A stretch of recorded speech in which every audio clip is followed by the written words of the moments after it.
all right. Shalom, shalom, and shalom, Sister Deborah, prophetess in the wilderness. And you know what? That's all right with me. Coming again on this Deborah platform with another message. And I will say this is a lovely, lovely, lovely early morning, a Sabbath morning. It truly is a lovely one, okay, in which the Most High Yah has made. And I, Sister Deborah, share, and I will rest therein. I'm coming with a very short message. I'm not going to be here long, and that was some also statements I was making to myself earlier today is to try to wind things down. Uh, and as I was thinking of how I could kind of switch things up, make the videos short, go and cover only what thou said the Most High Yah for this day and time, only speak to Israel and basically Judah, just me. This was me just thinking all these things this morning. And as I was thinking all these things, it was time for me to go into the bathroom. And what was I? I was doing my alcohol treatment that I normally do. I take a pad, I put alcohol on it, and I rubbed off all oil all out of my face. Now, this is not something, this is after I wash my face, and I still see and feel that there's oil. I have my body produce that much oil. So I clean it with alcohol. I put pour alcohol on the pad and I begin to uh, clean out my pores. Washing with water and Dove soap doesn't get it. It doesn't remove that natural oil. And reason why I remove it because in the morning is because throughout the day it be so much. I do like this here, and I could feel the oil. So I was in the bathroom, and he said to me that it's within, Deborah. It's already within, and I'm like, it's already within. Hmm. Now, it's not saying that that's something new to me. That's something I already understood that it is within. But what he's saying is, again, stay in your lane. Don't feel that you have to give the people uh, uh, uh, it all or give them the light as bright as it is. Because if I haven't planted a pin needle of light within them and I haven't given it within them, don't waste your time. And the reason why he's saying it, I understand what the Spirit is saying. I understand exactly what he's saying because he already knows who's who and what's what. He knows that also within me. He already know my feeling is that I feel like I'm talking to brick walls. I feel like uh, that narrow gate is as narrow both ways. And he wants to assure me that it is. It's not going to be narrow on his side and not on mine. He said, you are in me, I am in you. You are to feel, you are to experience, your whole setting should be like unto me. And it is, because that's why I have to keep running. I can't run like you all to all these platforms and get on here and go to these churches or these synagogue or these Hebrew Israelite movement or these Hebrew Israelite cults or all these men. I have to go strictly to the throne of the Most High Yah. Why? Because he's already greater in me. Okay, he's my beginning and my end. He's my no, he's my yes. He's my up, he's my down. I mean, if he's all of that in me, working in me, and I want to say to you all, it's not me, it's him that working in me that allow me to get the fullness of what is, because only he knows what is, what was, and what shall be, or what shall come, in a sense. So I have to run to him all the time, and I don't have no problem with that because I don't run far. Why? Because he's in me, And this is what he's saying. People that have him in them, like I have him in them, they're going to have some form of light, even if it's a pin needle. Those that don't have Yah in them, he's saying to me, don't think and feel, because you giving them the word of light, the word of understanding in the spirit realm, because you're revealing to them who the kingdom have set up to make the world the way that it is from the beginning to the end. Just because I've given it to you and I implant it in you, don't mean just because you speak it and teach it and preach it, that those that's out there is going to grip it or understand it or embrace it or have respect for what is being said, because he's going back to his narrow gate. He said, he asked me about, do you really see the narrow gate as I say that the narrow gate is in him?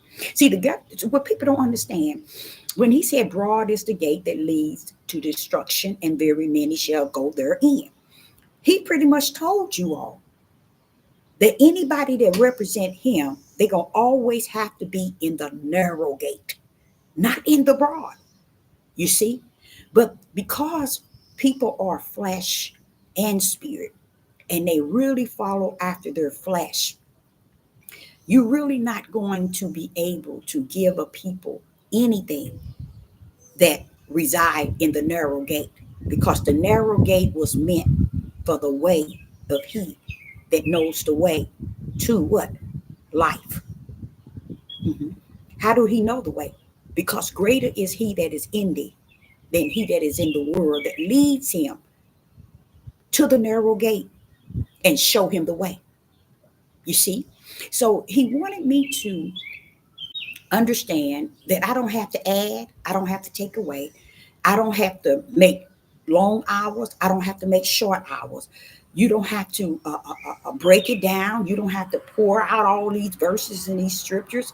He said that was the whole idea of me telling you for a whole 2 years, Deborah, it's finished. I want you to understand it's finished. And in the midst of it being finished, you still got your lane. When you look to your left and your right, you still got a lane. When you look up and down, you still got a lane. You see? So when you finish on YouTube, whether you in or whether you out, what did I tell you? You have a lane. That's letting you know right there that you belong to me and not to the world. Because I created you a lane that you may run in. Why? Because you need that. And in that lane, you have everything you need. Everything you need. That's why it's a constant reminder. Get in your lane. So this morning when he came through the water, he was telling me that it's within them, Deborah. It's not on the outside. It is within. Spirit and truth is found within.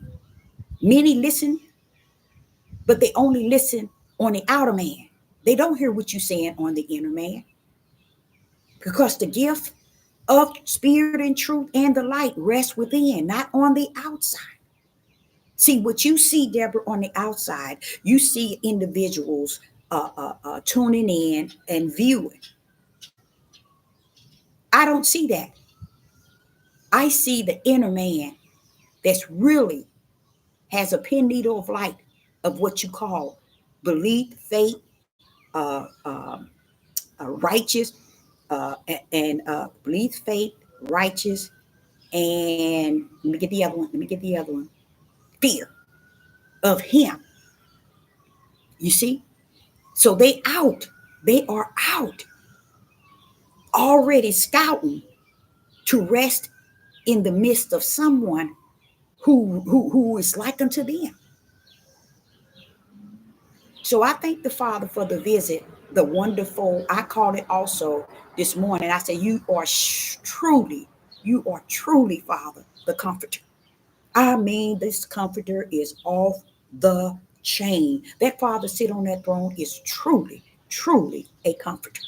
Because I don't care what situation I am in, mentally, physically, financial, he always got the words to say to bring me back down to level. And he starts within. So he wanted me to understand that you're battling with if you should have short videos, long videos, what topic should you speak on? Should you give them this? Should you give them that? You gave enough food to feed the spirit if you never open your mouth again. I praise the Most High Yah for that. If you never open your mouth again, that's why you got a lane. You have the lane to run in. You have a lane no matter how many times you get on here. It doesn't matter. So you don't have to get on here. You don't have to speak. You don't have to say another word. I got your lane on the side. And that's the place you go at all times. I'm already greater in you, Deborah, than he that is in the world. So don't think that your message has to reach the world. Because anything anybody have that come onto this platform, he's saying to me, this is what he's saying as a comforter, as a father, as a creator that sits on the throne. He's saying, whatever you say and how you say it, how long you say it, how short you say it, the way you say it, precepting and lining and literal and whatever you say, it's not going to override the fact that greater is he that is in the individual than he that is in the world. So it's within, Deborah. Spirit and truth is within. So you don't have to go after those who are without, expecting your message to pierce and go as far as within. Spirit and truth is found within them before, Deborah, the foundation of the world. Before the foundation of the world.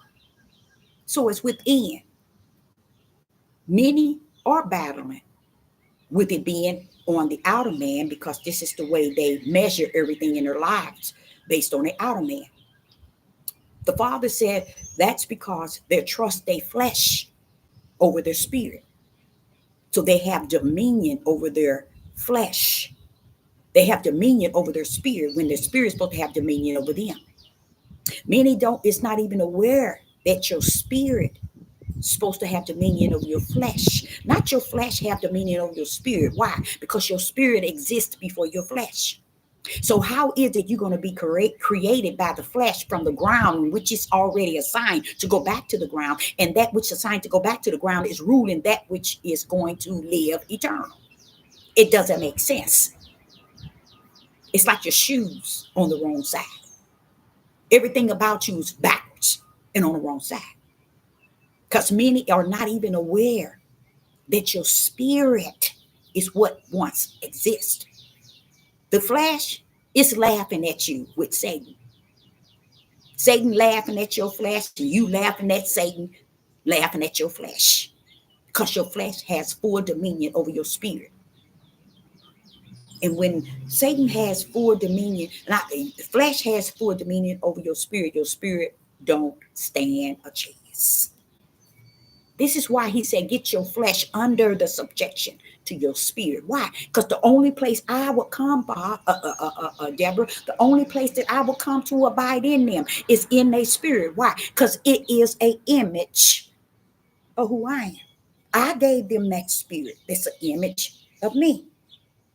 So when I come to abide in them and they in me, it is the spirit that abide with me and my spirit abide with them. Flesh ain't got a chance. But 99.9 chose the flesh to rule over the spirit. Oh, the gate is narrower than narrow. I'm going to have to teach that. The gate is narrower than narrow. So as I go over a few things that was put on my heart, I want to say unto you, it's not important for Sister Deborah to be looked at as many people viewing her or many likes and many subscribers, many praise. No, I'm in the realm of the spirit. Let me tell you something. Let's say somebody on YouTube and they teach and they preach and they've been on here 20 years. Say, for instance, they got 500,000K. Do you really, in your stupidity, believe that there are 500,000 subscribers and been on here 20 years? You really would think, well, hold on, Deborah, hold on now. It can outweigh the lane in which the Father has created for me. Not even 20 million, 1 billion can outweigh the lane in which the Father has created for me. So what I'm saying is this: when I bring out the light so bright and I realize darkness is all around the message. Darkness is so tightly rooted around the message. Even YouTube strip those viewers from what few viewers you have. YouTube will come and take them away. And I'm looking at it and I said, all I do is laugh, because YouTube can do that. You can take away the darkness. I have no problem. But you take not away that which is in me. You can't take away my lane that the Father has created for me. You see, you can't take away that which is in Sister Deborah for eternal. Mm-hmm.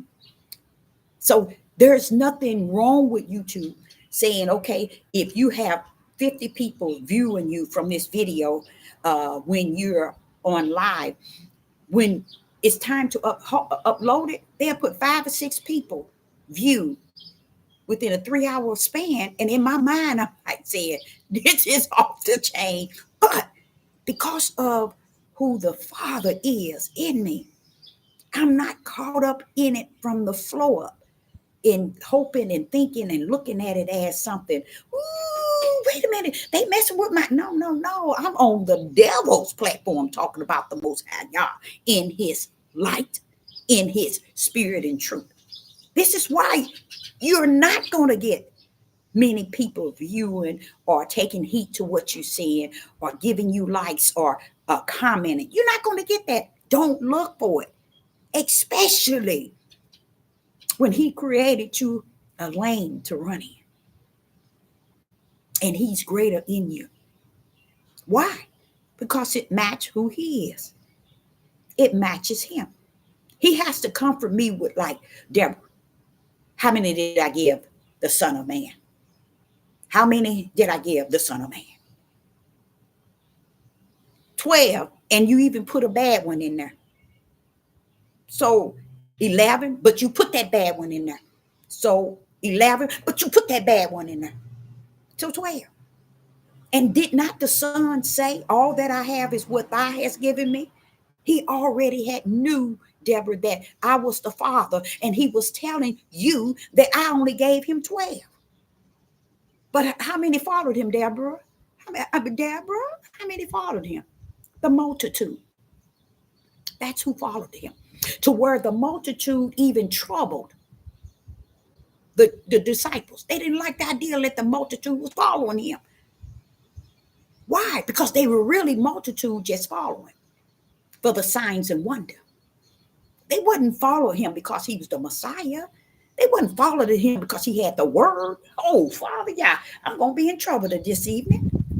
They was following him for the signs and miracles. Why? Why must you say things like that, Deborah? Because that was the only thing they could see and believe. Sister Deborah's rolling right now. That was the only thing they could see and believe.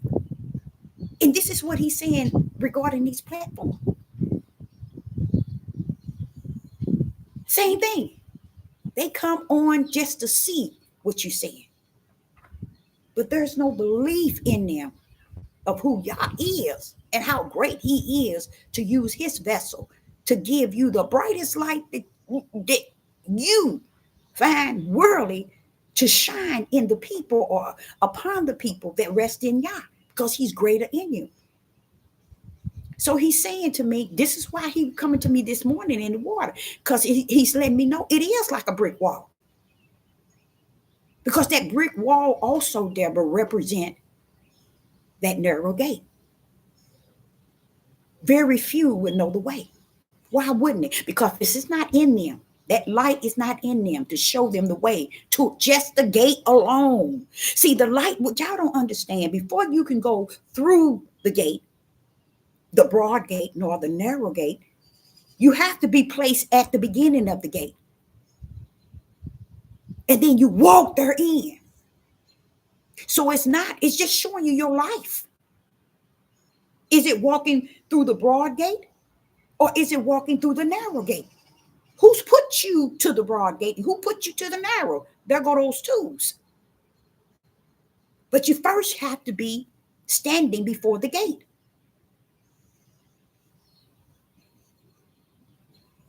See, you can't be on the broad gate, standing before the broad gate, thinking you walking in the narrow gate. You can't be in the narrow gate, walking over in the broad gate, say, I know this broad is the narrow. Oh, no. That's how messed up from the floor YouTube platforms and all of platforms really are. They're a gate that leads to destruction. It is the broad gate. That's a sad thing. That's a sad thing. Because a lot of you come on and you go onto all of these platforms. And you know when there's a lot of chaos going on and people talking about chaos and the things of the world, this is why they get more, because they're in the broad gate, baby. It's not because they're walking in the narrow gate or at the narrow gate, because they can't take you through the narrow gate. Only way they can take you through the broad. So that's why they on the devil platform, giving you the information to go through the gate in which they have chosen. And it's all well, it's all good because of what? What did he say? For spirit and truth, Deborah, is found within. Not on the outer man, but within. And when spirit and truth is found within, it is a dangerous place. Why is it dangerous? It's because spirit and truth is the ticket to eternal life. And he that does not have spirit and truth goes through the broad gate. You see? They are already at the gate in line, waiting to go through the gate. I mean, the line is from Russia to China. That's how far, and probably go in a circle to every other continent. That's just how far the line is to the broad gate. And those that are in, the reason why it's so dangerous for those that are in the narrow gate is because it is the way to life. And the danger of being in a world where a gate so narrow that it is the way to life. It's dangerous for the flesh, but for the spirit, it says, praise the Most High God. So when I'm saying dangerous, I'm speaking dangerous for the flesh, because it now has to long suffer. It has to endure until what? The end of what Yah has created you for. So the Father was explaining to me, Deborah, spirit and truth is found within, baby. That's a true Father. That's a true comforter. That's a true teacher. Because he's not saying that you don't know that. I'm just your reminder. Indeed. Praise the mighty God. So when he said that, the first thing I did says, okay, good topic. And I said I would pull in and pull out. I'm going to cover just that. Spirit and truth is found within. Sister Deborah, speak it to he that has a pen needle of light. That light consists of righteous belief, faith, fear, and even hope. These are the things that rest from the kingdom that come down to the earth. Something we still yet reject. I have an individual who continued to speak, and this individual speaks out of order. And when I mean out of order, this person is a person that's too old to be still lost without a cause and still try to speak anything to me.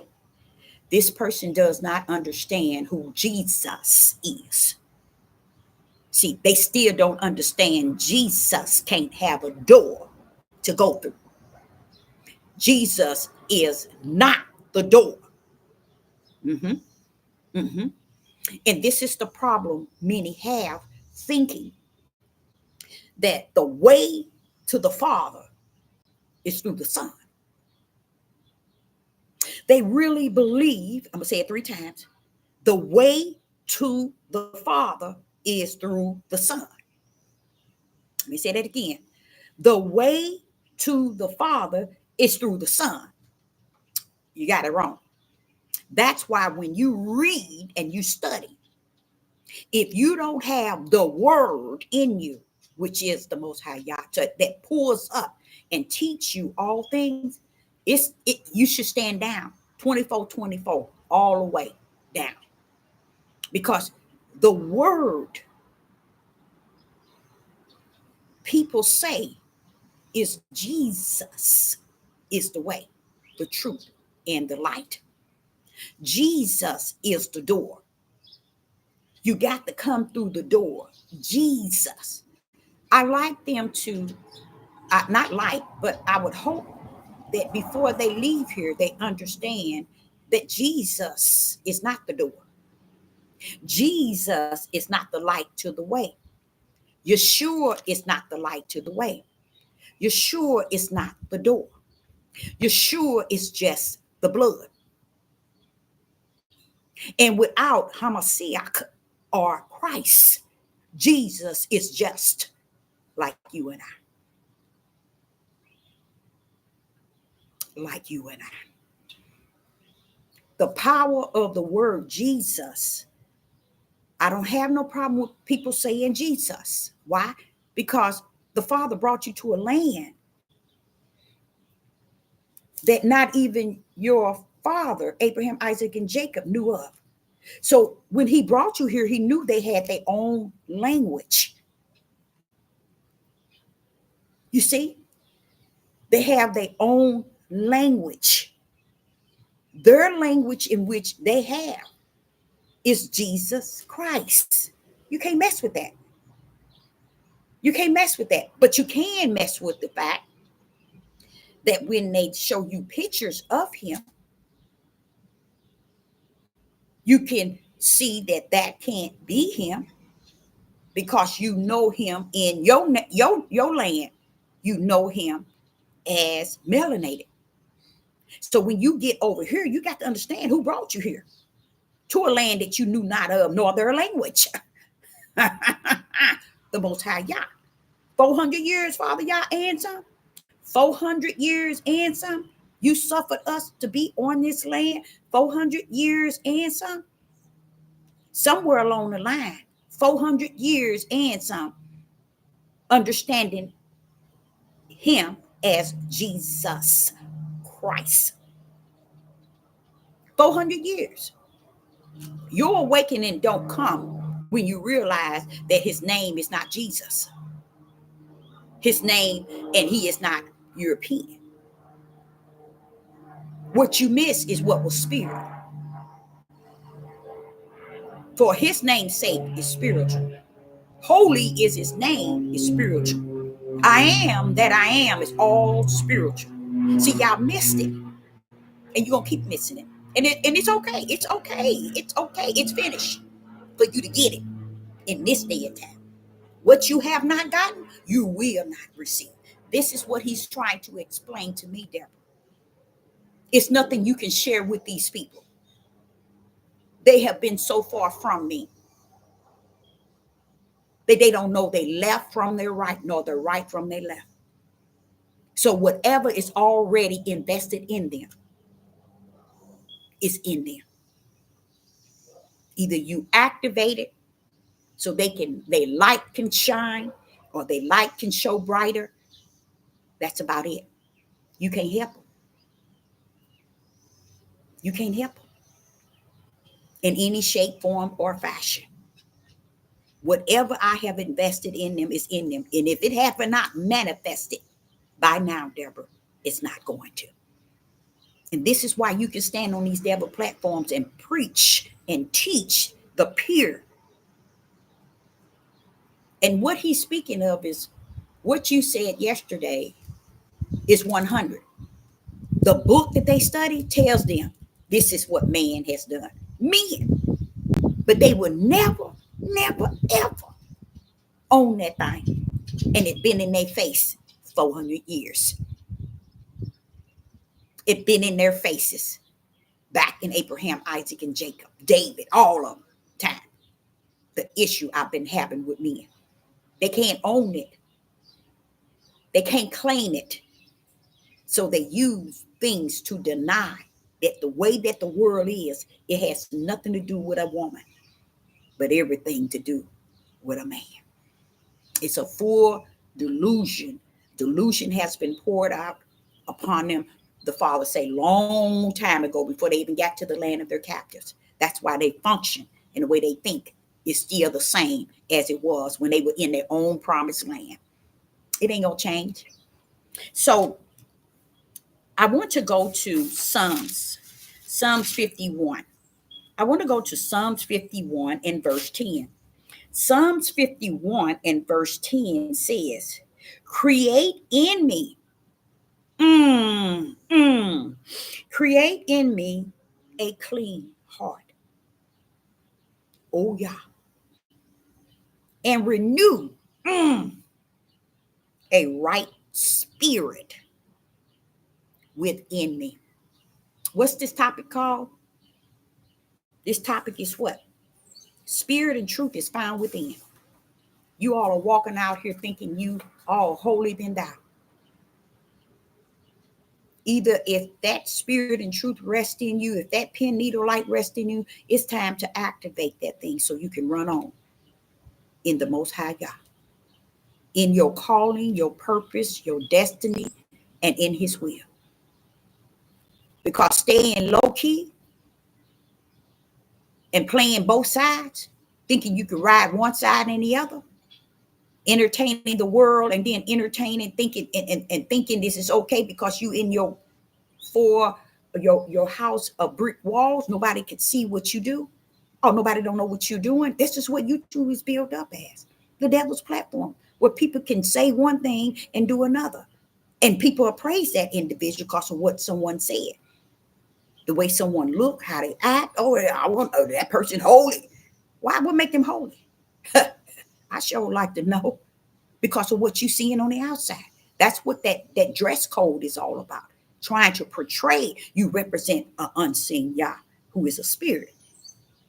Instead of letting your light shine, no matter what you have on. This sister here, just as I'm dressed right now, I can go anywhere. And someone will walk up on me and say, ma'am, you got a glow about yourself. Why are they saying that to me? When your light shine, it shine from the inside out. So it don't have nothing to do with how you got yourself looking a tradition way that a man wants you to look, but he can look any way he wants you. But y'all got you looking like a mop on a stick, wrapped all up, dragging clothes on the ground. Why? Because you got that one living. You got one living where he has given you his life. Do you live it according to the ways of the flesh of a man? Or do you live it according to the spirit of Yah? Because when they see you, guess what? It's not what you look like on the outside. They see in the light that he caused in you from the inside, that can stand on any mountain and be the light unto the world. Are they going to see you from your outside and measure whether you holy or whether you saved, or whether you a woman of Yah, or a person of the Most High Yah, or whether you serve the Father in the kingdom, or whether you his vessel, or whether you his servant based on what you dress on the outside. No, the Father forbid it. It's greater of him who's on the inside. So spirit and truth rest on the inside. Flesh cannot have dominion over it unless flesh has won the power over your spirit, which 99.9 have. Okay, so here in Psalms, chapter 51 and verse 10, create in me a clean heart. In me.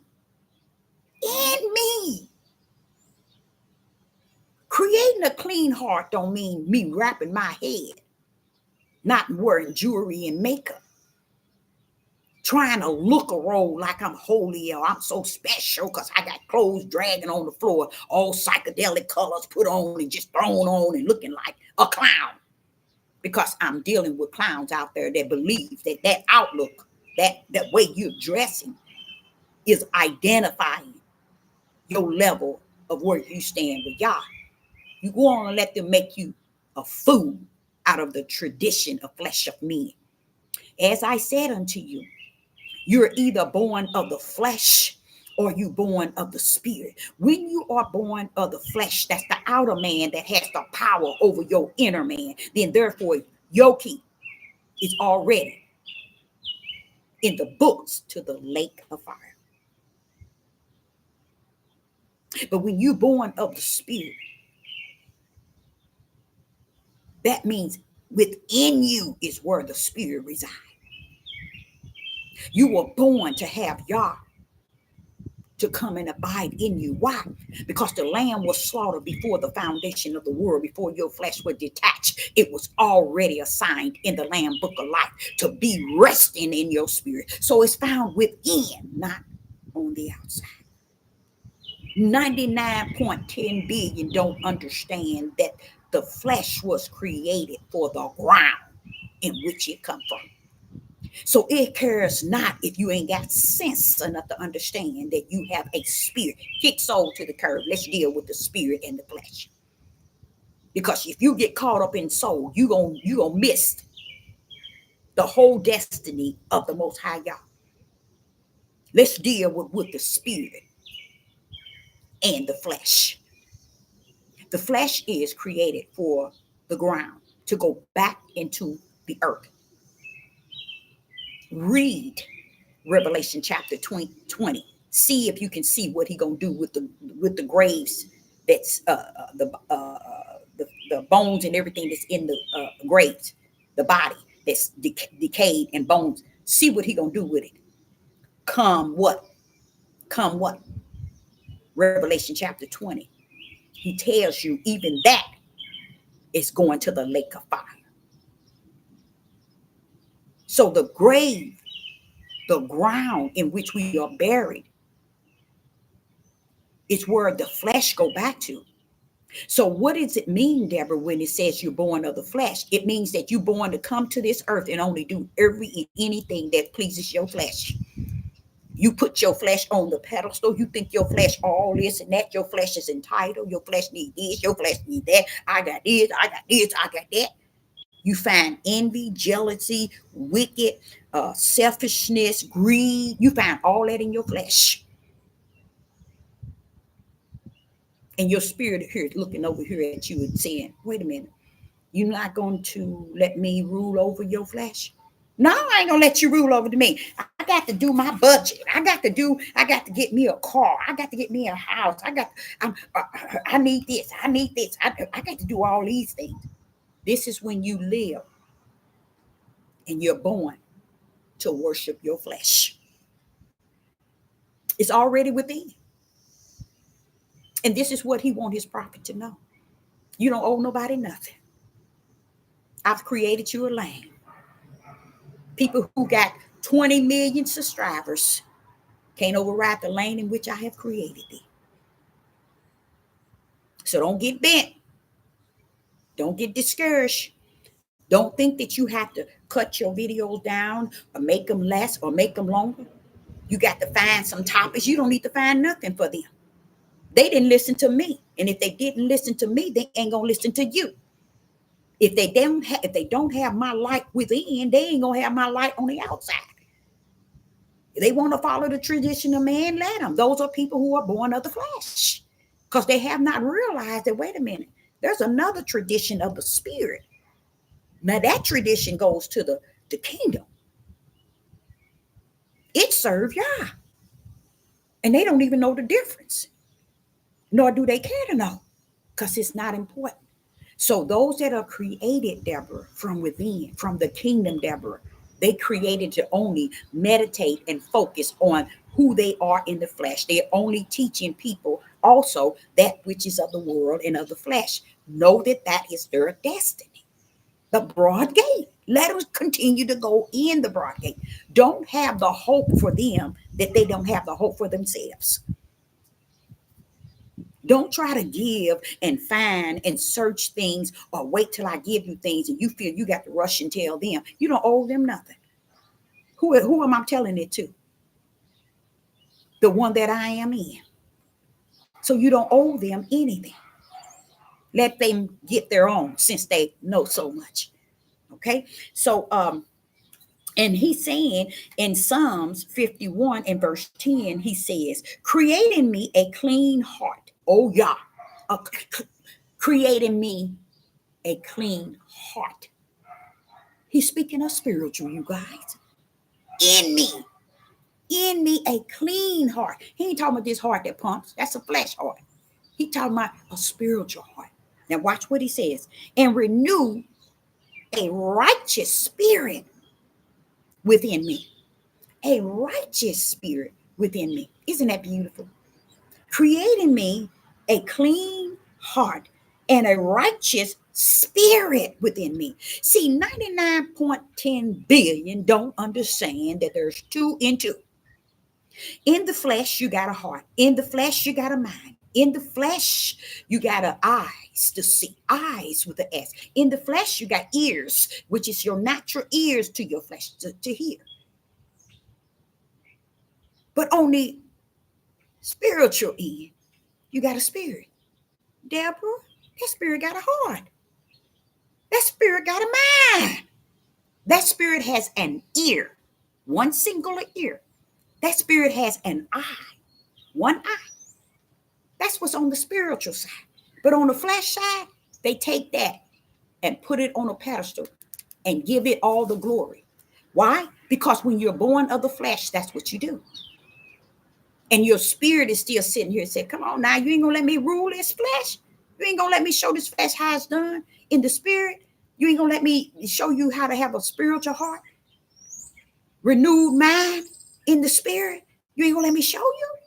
You ain't gonna let me show you how to give and gave from the spirit of who Yah is. You ain't gonna let me show you how great Yah is in me, that what he gives me, he can allow me to give you. You ain't gonna let me show you? No, I'm not. My flesh rule is. It's about me, and mine. I ain't thinking about what's in the spiritual realm. Those are people who are already born of the flesh. So then you wonder, why is the broad gate so broad? This is why. That's the only way they want to go. I heard him saying, or I heard it said that he had enlarging hell. Hallelujah. Praise Yah. Glory to be to the I am that I am, he says. Why? He created, he enlarged in hell. When did he do it? Judah and Israel need to check it out. See, they ain't got to cease to check that out either. You ain't gonna hear the men teach you about that, are you? When he created it, it's been what's called Judah and Israel. Oh, they ain't gonna teach you that, Deborah. No, they ain't gonna talk about that. See, the things that's in the spirit, they ain't gonna talk about. Oh, they'll grip you in the flesh and smear you all in this book. But when they done with you, they only pampered your flesh. You are so anorexia in the spirit because you ain't got no food for your spirit, because it's going to pull up with spirit and truth. Why? Because it's within. It gains the power of your flesh. It tells your flesh to sit down and to get up. It tells your flesh to go and to come back. It tells your flesh to do right, love righteous, love belief, love the faith, have the fear of Yah in you. Feel that thing, feel that thing. Why people's out here on the outside thinking it's about their emotions and their feeling on the outside. Baby, if you only knew what feeling it in the spirit, it's like you'll sit your tail somewhere down. That's how powerful and different it is to feel it in the spirit and to feel it in the flesh. Okay, so I like that in Psalms 51 verse 10. Let me say that one more time. Create in me, this is the name of this topic that I'm speaking on, is spirit and truth is found within them, Deborah. It's in them. So don't make it as if you have to make the light bright, because you can make the light as bright as you desire to, because yesterday it was bright. You be subject, you have one that seen and knew the purpose and the intent of why is this flesh on this platform speaking this about this topic, because they didn't get it. They saw the flesh of it and never the spirit. That's why, because the spirit realm has already allowed you to sit your tail up under a book to study. Notice when you hear someone say, he said, study to show yourself. Wait a minute. Why is it you studying to show somebody something? Because he never intended that you to study a book and it's to give you what you really need. A book cannot give you spirit and truth. The book cannot give you light in your right hand. So he has to be talking about study the book yourself and wait for he that comes with the light, he that comes with spirit and truth, to teach you what that book have said in time past, because so many hands been in it and smeared it and destroyed it. It's going to take he that's on the throne to come down to be in you, to teach you what the book failed to do. How? Because they're breaking it down. Let me show you a small, tiny example. When I go to Psalms 51 and I see verse 10, create in me a clean heart. I don't see it like you see it. 99.9 wouldn't even have their Bibles in front of them to even feel it in the spirit realm. And this is why they don't feel it in the spirit realm. This is why they really don't have the light that they think they have, because they don't know how to sit up under anything long enough to get food for their spirit, because they want chaos. They want to hear of violence and chaos and want destruction on every side of them. That's what they would eat up. Oh, they had a book open then. Now listen to this. This is the difference from these words and the Ruach teaching. Okay. Psalms 51 and verse 10. I'm just going to give you a little clip. Create in me a clean heart.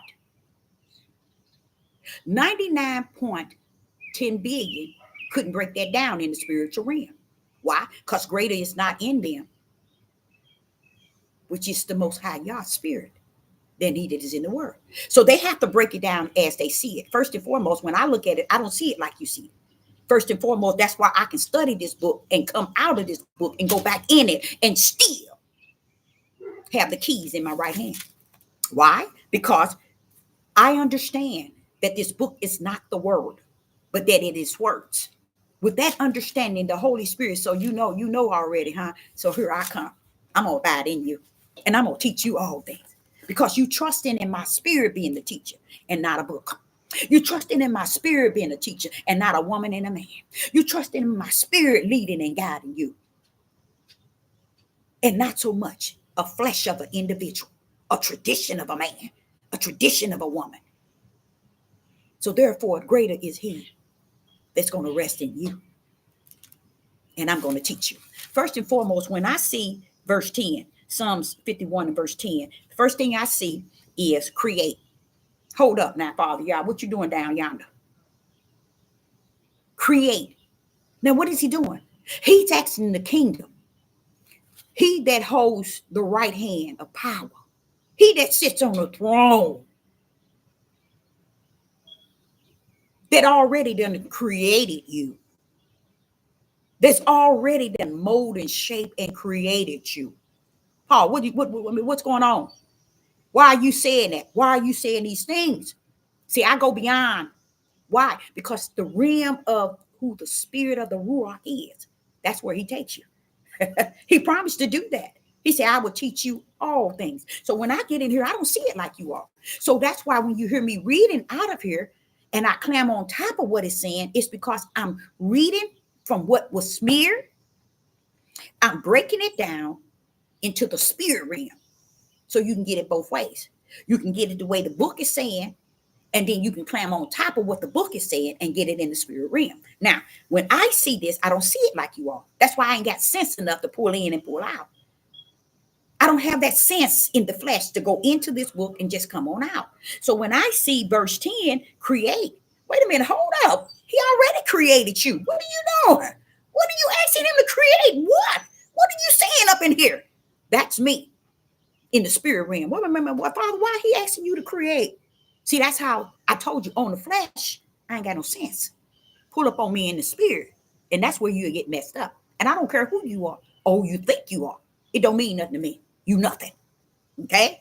So, first thing I would wonder, wait a minute, brother, what's your problem? He already created you. He already invested everything in you. What are you talking about? Let me show you the difference from you and who I am. Let me show you why I got the lane and you don't.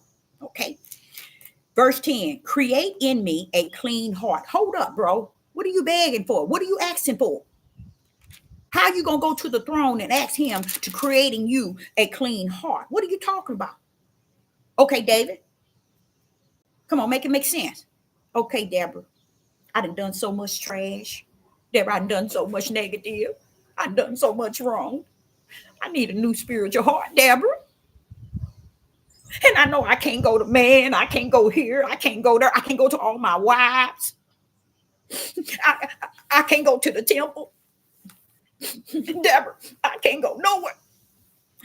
Because what I need a spiritual deliverance. I didn't kill, I didn't destroy, I done so many things. And guess what, Deborah? Only one seen it is he that created me. Oh, Deborah.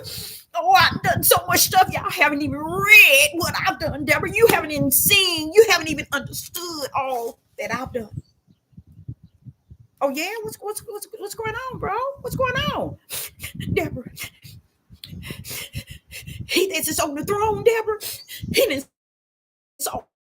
all my wrongdoing, my ups and my downs, my negative, my wicked and my evil, my iniquity. He didn't saw it all. So do you understand, Deborah? Come on now, you get me there. I'm coming with you now. I'm with you now. I'm with you. So, Deborah, when you see there, I'm saying create. I'm asking him that's on the throne to give me another spiritual heart. Because I got too much wicked in this heart that I am living.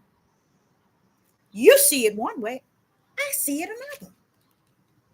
I see him speaking in the spirit realm at the altar of the Most High. Who is that? He that create. And he's asking he that sits on the throne to what? Create in me a clean heart. So what David is saying? David's saying, Deborah, my heart ain't clean, Deborah. I've done all kind of wickedness in the flesh and in the spirit, Deborah. I didn't just do wrong in my flesh, Deborah. I've done a lot of things y'all haven't even read about, Deborah. Y'all don't know the things I've done. You just don't know what I've done. So when you read it, Deborah, get it and get it good, because you're going to experience that same thing, and you're going to have to ask him to give you a clean heart too, Deborah. So to understand, Deborah, when I'm saying create in me, I'm talking to him that's on the throne, and I'm asking him to give me a clean heart, Deborah, because I'm rotten in the flesh, but Deborah, I'm rotten in the spirit. So I'm asking him also, yeah, give me a clean heart. You see it one way, I see it another. I would challenge Abraham, Isaac, Jacob. I would challenge Solomon, David, Moses. I would challenge Jeremiah, Ezekiel, and Isaiah. I would challenge Daniel. I would challenge each and every one of them. Why would you challenge them, Deborah? Because when the spirit of the Ruach teaches me, guess what he do? David, tell her what it's like. Jeremiah, get on over here and tell her what it's like. Hey, Abraham, come here. Tell her what it's like. Why? Because I'm them and they are me. David's talking to me out of this book. David is talking to me. Why you think it's Yah? You calling it the word. But David's coming to me in the spirit realm. And he said, Deborah, this is what I did. See, y'all think y'all know David. You don't know David. You don't know Abraham. You don't know Isaac. You don't know Jeremiah. You don't. You don't know Jacob. You don't know Jacob. You don't know Jacob. You don't know Jacob. Because if you really knew Jacob, if you really knew Jacob, you would know that the same thing Jacob did with his brother Esau is the same thing Esau reversed in this day and time over in the land today. What they do, they stole Jacob's identity. Oh no, y'all don't want to hear it. Y'all don't want to hear it in the spirit realm. Because you are born of the flesh. You are born of the flesh. So what did Jacob say? I mean, what did here in Psalms 51? I can't see it like you see it. You worldly. You in the flesh. I understand it in the spirit. I understand David is asleep, but I understand him already in the spirit. I understand exactly what he's saying. And he's saying, create in me a clean heart. Oh, yeah. So where is he at? He's at the throne, y'all. He is on his face speaking to the Most High Yah at the throne. So it ain't about the flesh. You jump in here and you read it. Oh, yeah, David said, creating me a clean heart. Oh, Father, give me a clean heart. I pray that you give me a clean heart. You don't even understand what he's talking about. And y'all don't hear you either. If you in the flesh. You see how the flesh role play? That same thing with dressing and everything. It's always about how I can look and appear to be something on the outside that I am not. So here go David saying, and renew a righteous spirit. See, now David didn't touch the hem of his garment. What do you mean, David? I gripped his garment, Deborah. I'm in the area of righteous now. Now I'm asking him to in verse 10, 10. Wait a minute, my book didn't switch over. 51. Okay. In verse 10, I'm asking him for a righteous spirit within me. Wait a minute, David. You his man. You his ace. You his servant. Why are you asking for these things? This is people who are born of the spirit. We are always at the altar of the Most High Yah. That's y'all out there thinking you somewhere, and you were exactly where you need to be. Nowhere. And I sit back and I see today and I see tomorrow. And I'm just like, this is why everybody at a standstill, like it ain't nothing going on. It's because they stuck in that fleshly. They have to see this thing. They're going to have to feel it in the flesh. Right now, things are being seen in the spirit. Things are being felt in the spirit. After that, it's going to be revealed in the flesh. Because if y'all showed this stuff to me on down the line, and show me what's coming, and I'm seeing this stuff every day. I'm seeing it getting worse and worse, and nobody's seeing it. It's because I'm seeing it in the spiritual realm, and y'all sitting here laid back, kicked back in the flesh. Oh, it's all good. That's why what people are doing has become the norm. All this murdering, killing, and stealing, greed is at its highest. Greed is at its highest. Now, those who don't have, never wanted, never wanted to get, never had nothing, never want nothing, they're coming after those who thought they had something sealed. You get what I'm saying? All of this stuff is cutting up and nobody's seeing none of it. And it's because when you are born of the flesh, this is what you see. You see only what you believe. And you figure if it ain't at my door, ain't in my household, or it's not up on me where I can see it, I don't see it. No, you're right. You don't see it. You don't need to see it until that day. And don't think that day mean next year, like, hey, baby, it's already here.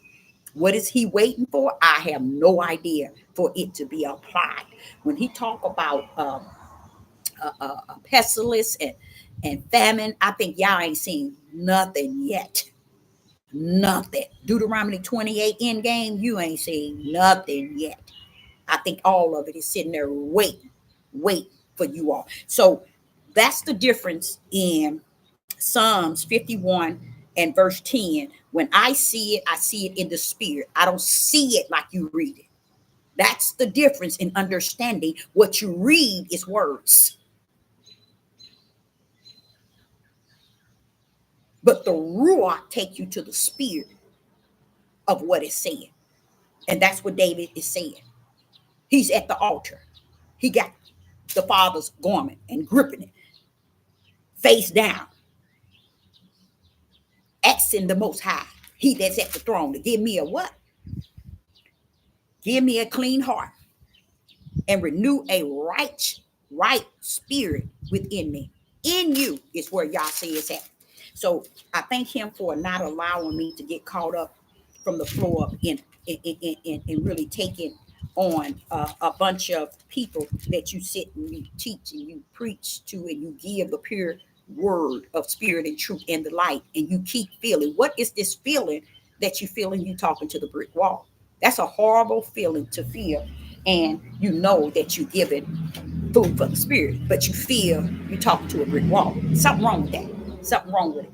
And I think the Father is going to chastise me on that, because too many times have he came to me and given me the truth of the whole matter of it. But I keep insisting on applying words on top of the light, and thinking I'm going to pull them in to see the light and the brightness. And a lot of times you're not pulling them in. You're allowing them to stay where they at, and that is in the darkness, because they're not comfortable with light. You can't pull those out of the dark into the light and thinking that they're going to stay in the light. No, they get uncomfortable with the light. They got to stay where their flesh has been living and their spirit has been predestined. Okay? They got to stay where it already is predestined. That is within. Okay? So when I go to Psalms 40, in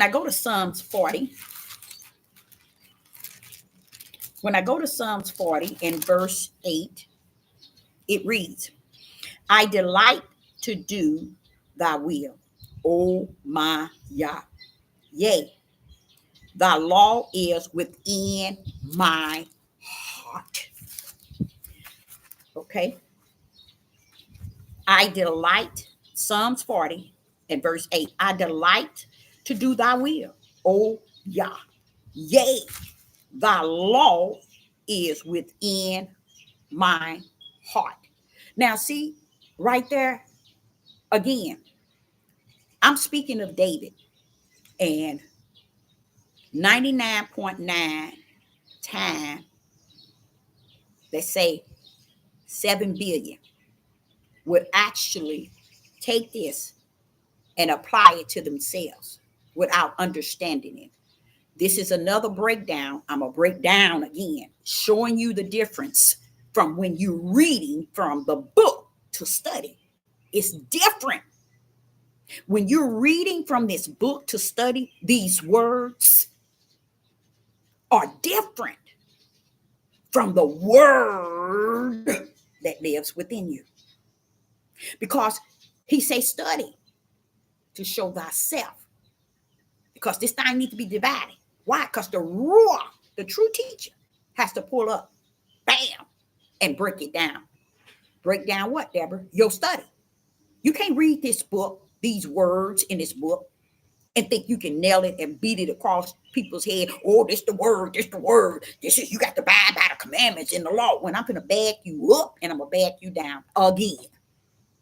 And this is why many don't come to this platform. And you are assigned to go to the broad gate. So if you know you're assigned to the broad gate, you better get your butt over there right now. Because this hill going to crush your head. All right. So here we are again in Psalms chapter 40 and verse 8. This is the difference between Sister Deborah and you. This is the difference between Sister Deborah and you. Psalms 40 and verse 8.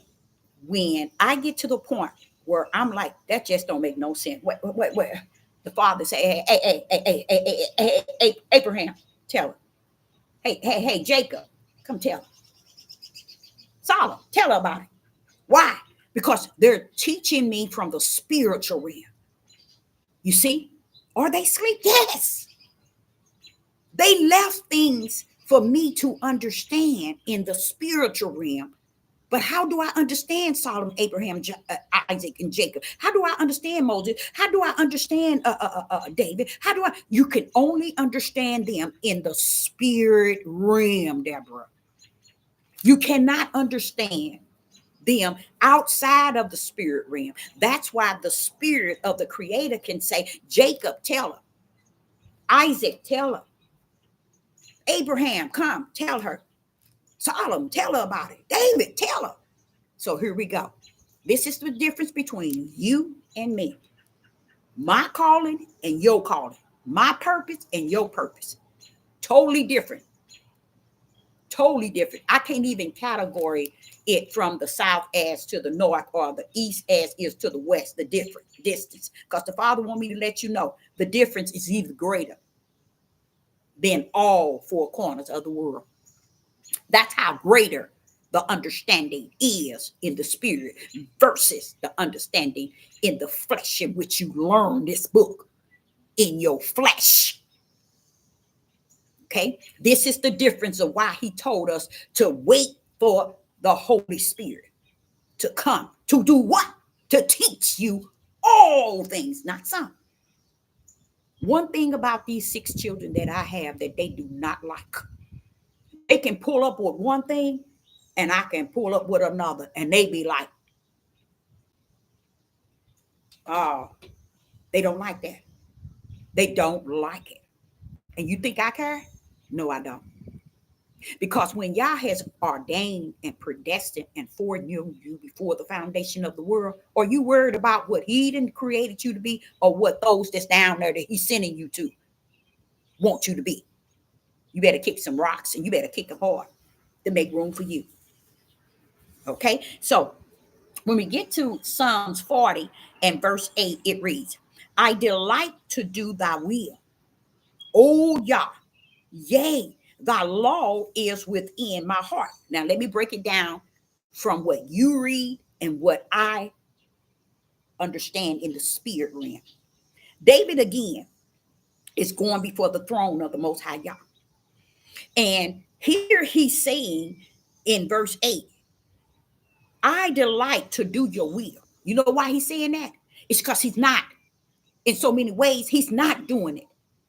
That's why he was asking him to create in me a clean heart, because my heart is messed up. My spiritual heart messed up, Father. Y'all, I messed up again. My spiritual heart messed up. Please create in me a clean heart. So here he is again, knowing that his heart is not where it should be. But listen to what he says to the Father. I delight to do your will, Most High Yah. He's at the throne. David is not somewhere giving you his word to put in this book.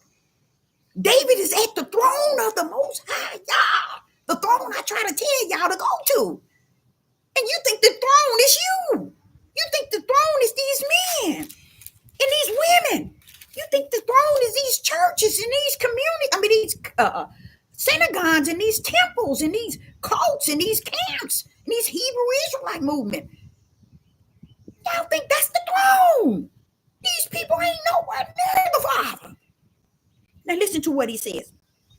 I delight to do your will. Wait a minute, David, what are you doing? David, hold up. I'm trying to take you to the spiritual of what this man is saying. And he said, oh my Yah, yea, thy law is within my heart. You know what David is saying? David is trying to say, not trying, David is coming with a pure heart to the throne of the Most High Yah and saying to the Father, I want to do your will. I want to do your will. Now, what's so powerful about what David is doing? David's coming in his spirit. David is coming in a pure heart. David is coming to the throne like the Most High like it. That's how he wanted from you. David is coming to the throne with sincere. David is not coming to the throne in his flesh. David is coming speaking to the Father in the spirit realm. 99.10 billion wouldn't understand that. Why? Because when the word lives in you, it teaches you all things. David is coming to the throne of the Most High Yah in the spirit. Again, he must be on his face. And he's saying to the Father, I want to do thy will. He's saying what? I delight to do your will. I delight to do your will when do it. David said, wait a minute, Deborah. I delight to do his will when do it, David. But Deborah, I delight to do his will when do it. That's Deborah he's talking to now in the flesh. But David is in the spirit realm, telling the Most High Yah on the throne, I delight to do your will. Oh my Yah, yea, thy law is within my heart. You know what David's saying? You got a law in my spiritual heart. And it just seems like I still can't do it right. Praise the mighty God.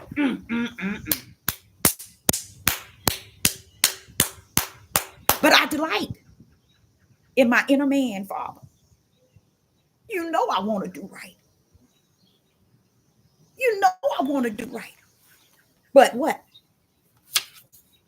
Thy law is within my heart. He's pleading a powerful thing. He's pleading, you all, in the spiritual realm that I'm a man and I just can't do right. Even though your law is in my heart. See, y'all thought the law was in this book. Y'all thought this book was the law. Y'all thought this book is the commandment. But what is David speaking about? When David, hold up, can I ask you a question, David? What is that law in your heart? Because it's not the law that you all run around here beating somebody across the head with. It's not the commandments that you can beat somebody across the head with in a book. David is going beyond a book. Matter of fact, this book wasn't even in his presence. He was speaking to the Most High Yah in spirit and in truth. And that is something within, not on the outside.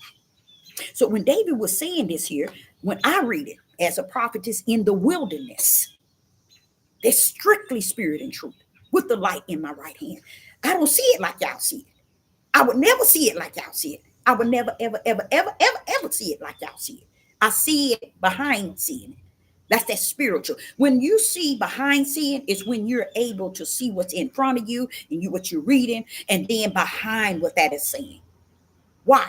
Because this is what the Father wants of his servants, to be able to see behind seeing, hear behind hearing, understand behind understanding, wisdom behind the wisdom, knowledge behind knowledge.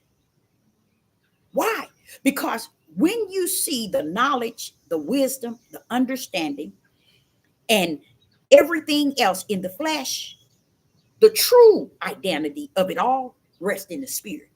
So when Yah give you the ability, the gift in the spirit to see the both, you all right.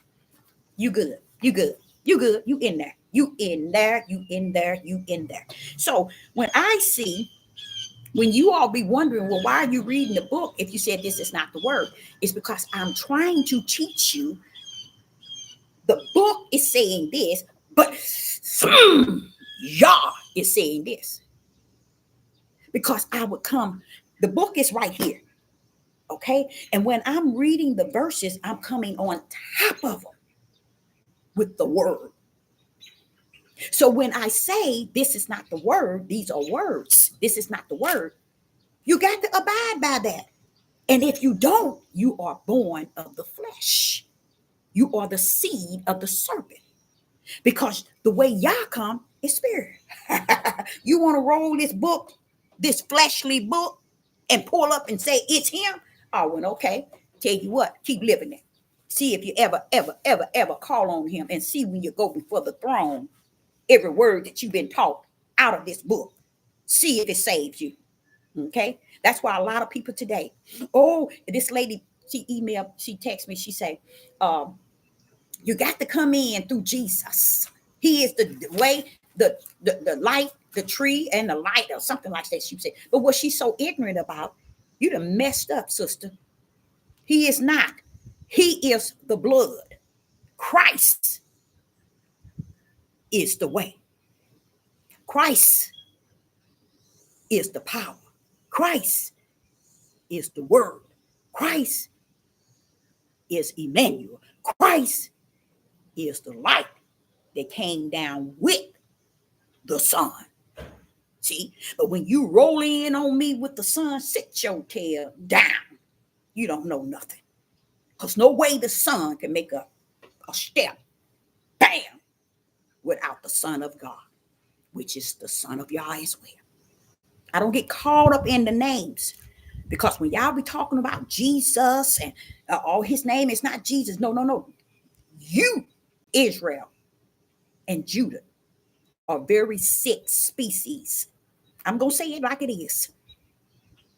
When you don't understand Deuteronomy 28, it's because you have not respected, nor saluted it, nor honored it, nor owned up to what Leviticus 26, verse 37 down to 42 told you. Own that punishment. Own that iniquity of your forefathers and your sin.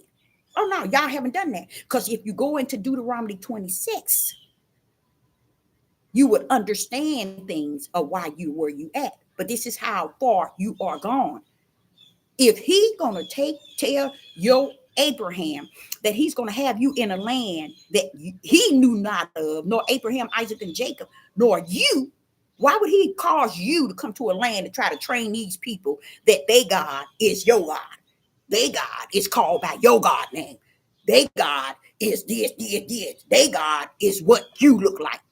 Y'all did not. That's where you know Judah is exactly what Deuteronomy said 7 times at the end game of Deuteronomy 28 is that Judah will be destroyed. Judah, you will be destroyed. You see, because you react what you always did. All the way to the past the 400 years, you still like that. He didn't tell you to come over to a land of your captivities and rule, force them to understand that your God is the God. You know, your Yeshua is black. Wait a minute. He the one put you here 400 years to believe their God. That you may wake up to what? Your God. But he didn't bring you here to come try to train them and make them the lie so you can be looking like you the truth, and you fail to realize you were in the land of your of milk and honey. You had his holiness in the midst, and you cut up from the floor up the same way you cutting up from the floor up in their land. You did the same in the land when I had you in there by yourself, when nobody was oppressing you. See, they don't want to these men do not want to teach that thing right. So that's why Isaiah chapter 3 and verse 24 tell you what he's going to do with you. Then all of a sudden I pull up in Jeremiah telling them too. And then Ezekiel telling them, I'm going to destroy their bad butts. And I'm going to take my own, and only going to take my remnant. They crazy as I don't know what. I gave them a curse told them it was me, broke it down to me, left it in the white man's book. And they still can't see it. Because you can't, there are people who can't be under any rules. They don't follow any guidelines. Let me get off of that. So when I'm looking at Psalms 40 and verse 8, I don't see it like you see it. Here again, David is talking about the law is in my heart. What heart is that? Spiritual heart. I try to explain to these people so many times that the law and the commandment is Yah. Woo-wee, Father, I'm feeling you now. I'm feeling you now. The law, not laws, and the commandment, not commandments, is Yah. Now, if he is greater in you than he that's in the whole wide world, hey, Father Yah, where's your law? Where's your commandment? Oh, Deborah, it's with me. It's with me. So he comes to abide in you, to live in you. But yet the world takes the book and try to whoop you down with the commandments you better keep and the law. Do you understand who is greater in me? Do you understand? He that is the law, he that is the commandment. How dare you tell he that is greater than anything in the world that you in the world and your book is greater than him? See how sick y'all are? It ain't that you are sick today. He said to me and been showing me in the last month, you've been this sick way back in Genesis. And here on the earth today, trying to proclaim we the people, we the this and we the that. It ain't shown nothing but that you serve the seed of the serpent. So here, David gave us an example of the law.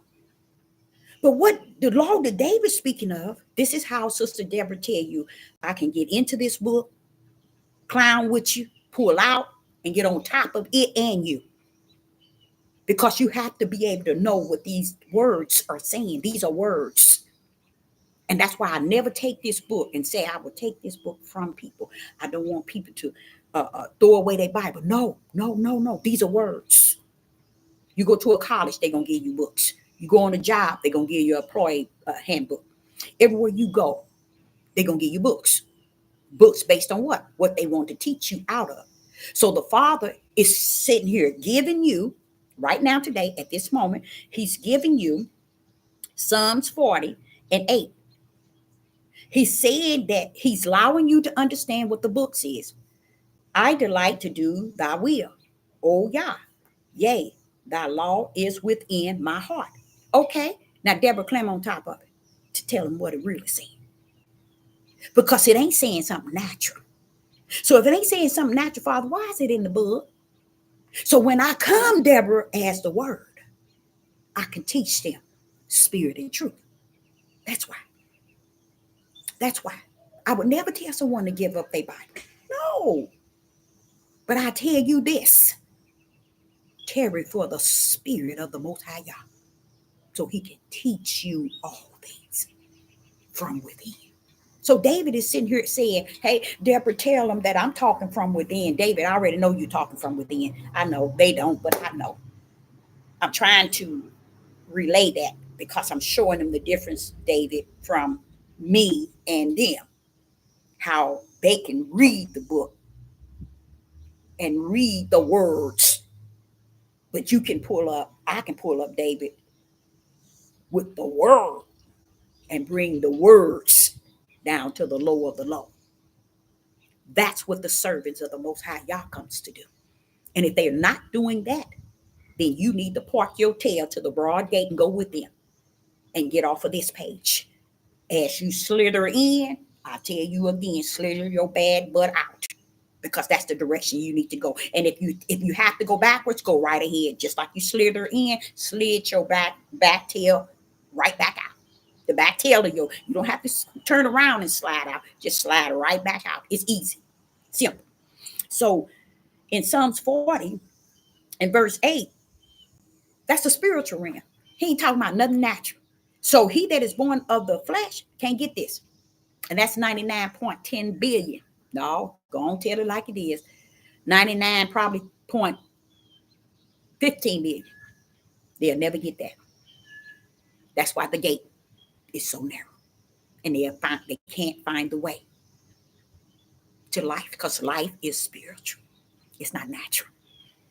Okay? So I wanted to show you that. And the key to that verse, you all, where you see the law is within my heart. He's not talking about his flesh heart. David is talking about his spiritual heart. You see, that's what people don't understand. You got a heart of flesh and you got a heart of spirit. Okay? The heart of flesh is for the flesh, but the heart of spirit override the heart of flesh. But the heart of spirit can't override the heart of flesh when you are born of the flesh. Okay? So David was talking spiritual.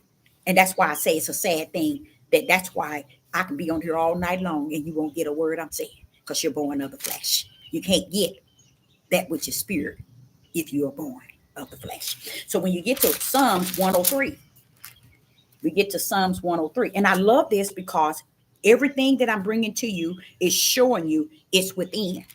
It ain't something that you can sit and take this book and whoop somebody on the flash and tell them, see what the word is, see what the book said, because you have to understand it in the spirit realm. You can't whoop this book on somebody in the flesh and try to make them think that this is the order it is in. This is what it's talking about. No, you can't.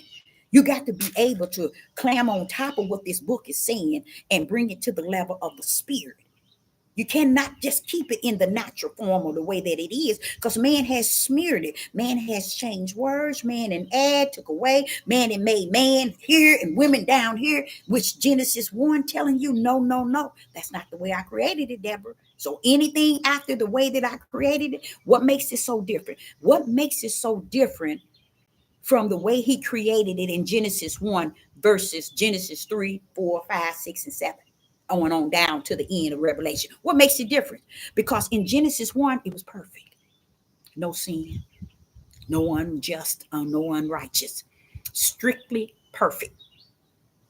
Who took it out of the perfect will? The flesh of men. They had no idea, even to today, that you still were to keep the way he created it in his perfect will from the beginning. And they took it out. He never intended for it to be him. He called them. He and her.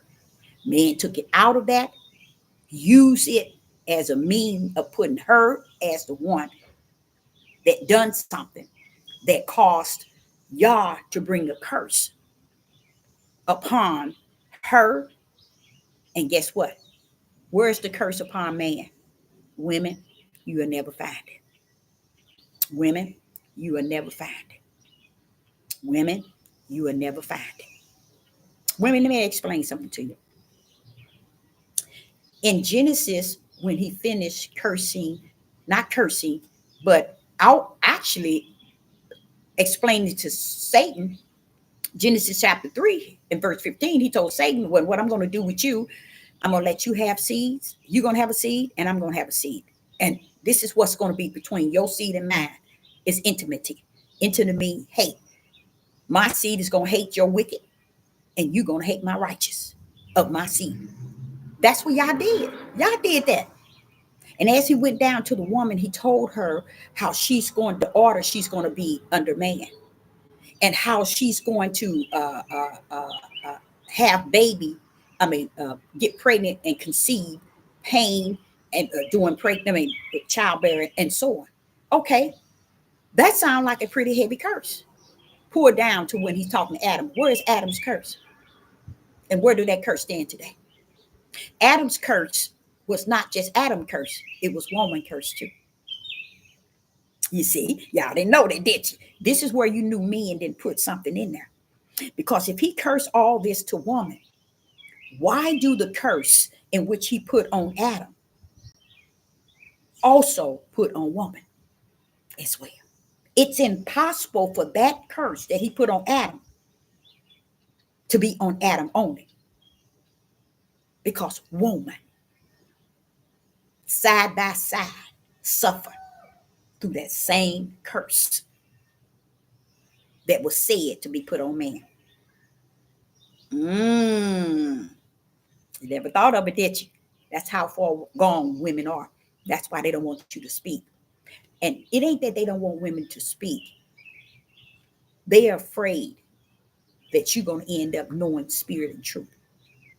And it's going to reveal them. Just like Satan. Just like Satan. He'll do everything in the dark to keep the light from shining. Satan is, this the thing about Satan though. Satan don't care if it's male or female. So why do flesh of a man do? Why do the flesh of man get caught up in, oh, female or male? Satan don't care, male or female. He don't care. Demonic spirits, demons, they don't care if you're male or female. Never did. So who is this making this man here, woman down under the feet? You see?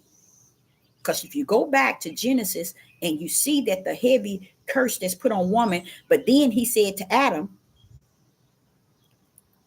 what he's going to be eating and how laboring to eat. If you had food in a garden, how are you going to eat it if you don't pick it? But have not woman since the beginning been laboring side by side with man in this curse? Come on, women, y'all done got sense enough to have sense. So you got to see, this is why Sister Deborah tell y'all, you think you smart, but you dumb. This is when you have the gift of the Ruach that teaches you all things. He'll climb on top of this book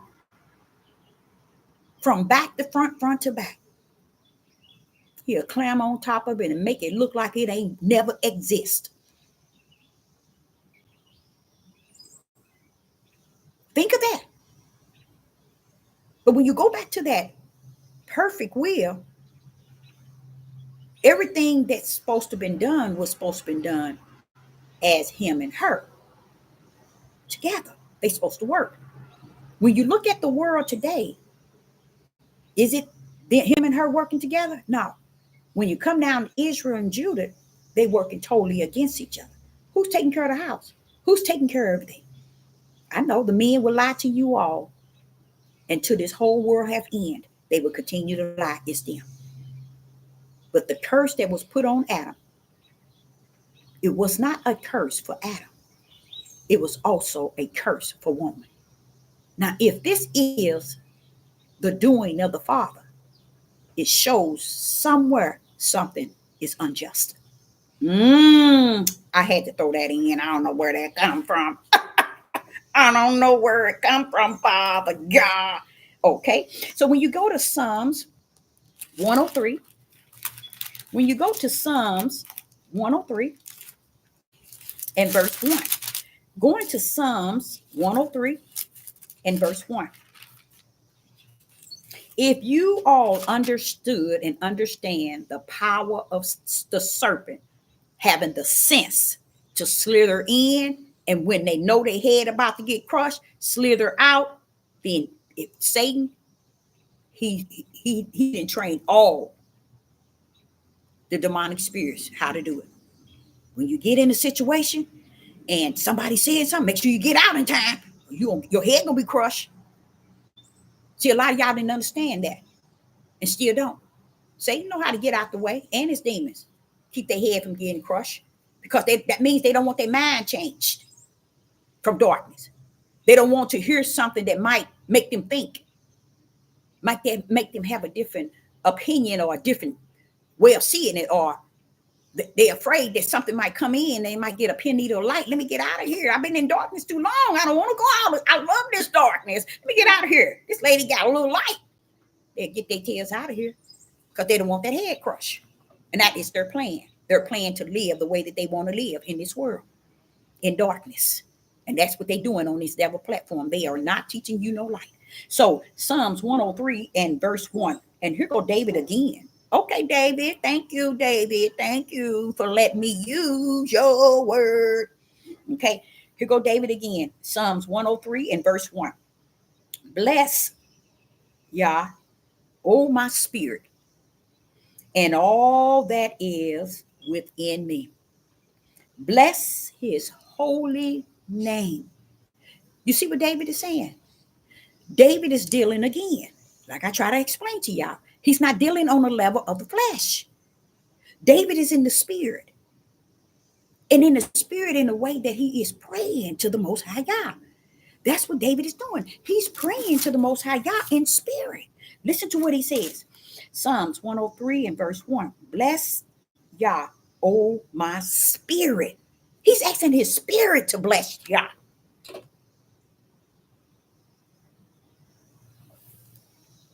Bless Yah, O my spirit, and all that is within me, meaning my spirit, bless his holy name. David is saying to you all, when you read it, you ain't got sense enough to see it in any light. You ain't got the sense enough to see it in spirit and truth. But what David is saying, let me break it down to you so you can see and understand. Sister Deborah know it on the outside and on the spiritual side. What David is saying is, oh Yah, oh my spirit, and all of what is in my spirit blesses your holy name. David is speaking to him in the spirit realm. He's telling him, my spirit and all that is within, bless your holy name. You think he's telling him, bless your holy name in my flesh? No, that's not what David is saying. And that's what you would understand. If I don't break it down to you, you won't understand it. That's the difference between Deborah and the flesh that's out here. That's between he that is born of the spirit and he that is born of the flesh. Y'all servants come to teach the spirit. The world come to teach you the flesh. So we have to understand that if the broad gate and the narrow gate, you got to understand, looking at it at 199.9 is going through the broad gate. 1% is going to the narrow. I'm breaking this in the spirit realm. I ain't talking about your flesh and how you would divide it. I'm talking about in the spirit realm. David is speaking right here again, explaining to y'all, I'm dealing with my father in the kingdom in my spirit.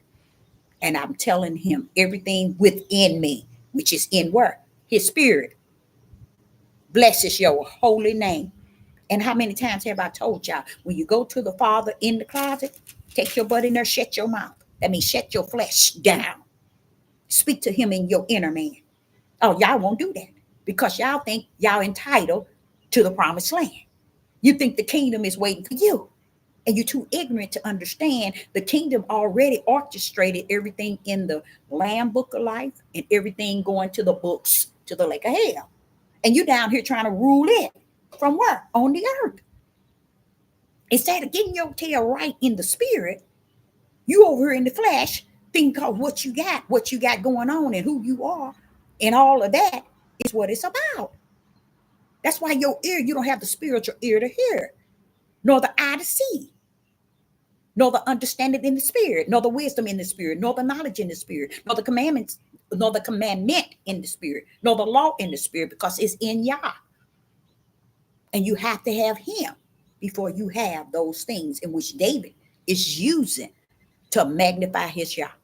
David knew he did a lot. Y'all, if you think for 1 minute everything about Abraham, Isaac, and Jacob, Solomon, David, Jeremiah, Ezekiel, if you think for 1 minute that these men was just all angels and perfect and great, these men had more sin than any man on the earth.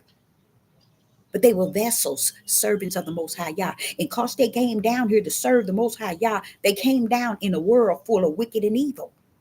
So they too got caught up in it. But y'all said, go on down there to do it. When you come back, I'm going to hold you blameless, okay? I see you on the other side. Just go on down, represent me, know how to get back to me. So what happened? David's coming, he's saying something. Y'all reading it out of the book. And Sister Deborah reading it out of the book, but bringing it into the spirit realm of the intent of it, the purpose of it. So David is not talking to you in the flesh.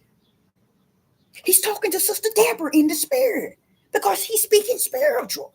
He's not speaking in the flesh. It's nothing he's saying in Psalms 103. Bless Yah. Where is Yah in the kingdom? Watch this here. Oh, my spirit. Where's the spirit? Within his flesh. And all that is within me. What do you mean? What is in you? What is in you? He's speaking spirit. Now watch what he said. Bless his holy name. His holy name. Do you think he's telling this to the flesh or somebody out there? Come on. You think David is trying to tell you because your pastor, your bishop, your apostle, your priest, your temple, your camp, your academy, your school, your family, who you think you are pulling up and teaching church? You ain't teaching nobody nothing. Because y'all in the midst of your family. Because he already done told, Yeshua done told us what's in our family. You're going to have 2 and 3 against each other. 3 and 2 against each other. You think I come to bring peace? Hey, I come to bring sword. Praise the mighty God. I come to bring the sword. How you like me now? Oh, they don't like you. Yeshua, they don't like you. Because they don't know you in the spirit realm of what you're saying. They wrapped up in this flesh mess. Okay? So I like that. Again, David is worshiping the Father in the spirit realm. So if he's worshiping in the Father's realm, why are we taking verses and words out of here to beat somebody in the flesh? How are you beating up on people in the flesh with these words? Because these words is helping those who are in the flesh, who's born of the flesh. But when he sent somebody like Sister Deborah, who are born of the spirit, then she comes and she bring light to the book of the flesh. She bring light unto the one that sits in darkness and have not understood nor seen the light, but felt some sort of pen needle light. Activate them so they can now take that light and run. But make sure you stick in the narrow, head to the narrow gate. Go in that direction. That's the way. So what? You see 1 billion people going left. Let them go left. Salute them. Y'all go head on. I'm on my way here. Psalms 94. In Psalms 94 and verse 19. Psalms 94 and verse 19. Psalms 94 and verse 19. Here go David again. Is this David? Yep, I think this is David again. And 19. In the multitude of my thoughts within me, thy comfort delight my spirit. You see, there I go again. So how is it that we read in this book in the natural, proclaiming we know what it's saying and what is actually taking place? Oh, what did the book say? What did the book say? These are people under the flesh control. The flesh control and the flesh power. They don't understand when y'all send his, they are the only one with the mystery to teach the people and to show light in darkness. These are the words in which you are to study to show yourself. So when it says study to show yourself, is it saying show your spirit or show your flesh? Think about that. When it's really wanting you to study to show yourself, is it saying show your spirit or your flesh? It's telling you to show your flesh. Because the true teacher is going to come in you to teach you all things. Now here with David again, Psalms 94 and verse 19, in the multitude of my thoughts within me, thy comfort delight in my spirit. David is telling y'all not a realm of the thought of the flesh, y'all. David ain't talking about the thought of the flesh. This is why you messed up from the flow up and gonna remain that.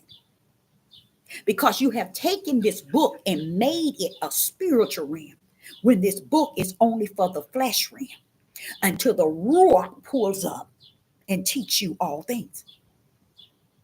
But if you don't have the Ruach, then those that is of the spirit, the vessels that he sent down to reveal unto thee, they too can show you a pen needle of light. You see that pen needle of light, you click on and say, wait a minute, I'm finna head to the light. But this is showing you what I've been telling you all the 6 years I've been on here. This what allowed me to speak the way that I speak. Because anytime someone can break this book down in the spirit realm as well as the flesh, then that's a person that then stepped into a different realm on this earth. But you can't get people to grip that and accept that. Why? Because the kingdom of heaven has already assigned everybody within, not without. Within, not without. Because within them is all y'all concerned about. Because when that spirit pull up to that throne, hell, take them there. Lake of hell, bam. When that spirit pull up, eternal life.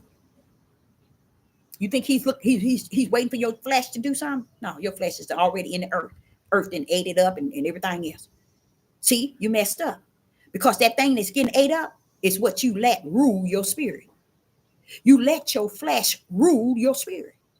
And the only thing standing before Yah is your spirit. And when you stand before your spirit, stand before Yah in your spirit, he's going to say, well, what's this trash standing here? I never knew you. You served your flesh. You went for me. You was on your flesh. Your flesh is in the ground. You want to catch up with it? Because it's going to the lake of fire too. In case y'all didn't know that, Revelation chapter 20. Read that chapter and read it good. Even the grave is going to be tossed in the lake of fire. So don't go there. Because that's showing you. Wait a minute, Father. Let me expound on this. Let me stop. You mean the grave is going to be tossed in the lake of fire? Father, hold up. The grave got dead bodies and bones and so on. Ain't got no. But why are they going to be, Deborah? It's to remind those that are in the light that your flesh going to the lake of hell. Either way it go. Oh, you didn't know that, did you? You didn't know that, did you? You didn't know the grave in which you are buried. At the end, Yah is taking it and tossing it into the lake of fire. So when you see and understand this book in spirit and truth, you'll see that the books to the lake of fire is written, has everything in it that's going to it. Go to Revelation chapter 20. It's broke down that the grave in which every last one of us is buried in, some are buried in the sea. But when it finish, it's all going to the lake of hell. But what is that saying, Deborah? Tell them, since they don't know. What is that saying? That even your flesh is going to end up in the lake of fire. So while you giving it all the glory and the honor and the praise, you're trying to put it up on a pedestal and trying to teach these people in the level of the flesh and in the world, you're going to get double trouble. Because your spirit going to the lake of fire, and guess what? Your grave in which you are lying in is going to the lake of fire. Revelation chapter 20. So when you get into Psalms 94 and verse 19, he says, in the multitude of my thoughts within, there go that within. What is my topic? My topic is what? Spirit and truth is found within. So all this mess about what y'all want to believe and how you want it. Sister Deborah put out a perfect message trying to, for the last time, trying to get, even if it's one, that's what's important. One, to understand why the world is in the condition that it's in. Because y'all prophesied it. Oh, yes, he prophesied that from, he didn't prophesy it. No, he didn't prophesy it. He created it. Before the foundation of the world, he had already predestined it to go the way that it's going.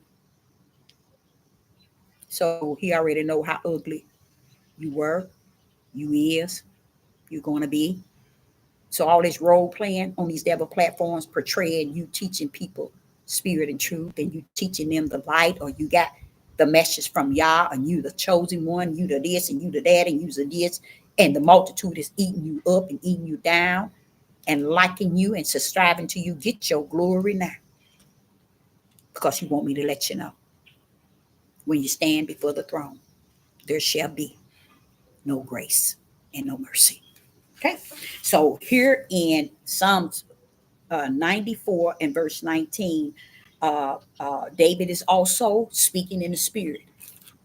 Wait a minute, David. Hey, David. They don't understand you, David. He said, when Deborah, they should have had what I had. Thank you. Thank you, David. You sure right. How can I understand David? Because David is speaking my language. My mission and my purpose is for the spirit realm. I come down to be in the midst of Judah, the house of Israel as well, but basically Judah.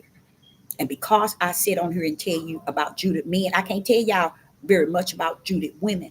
Why? Because Yah is letting them do their dirt on women. There's no dirt Yah is wanting the world to know about women when he knew that what you see in the world is because of men.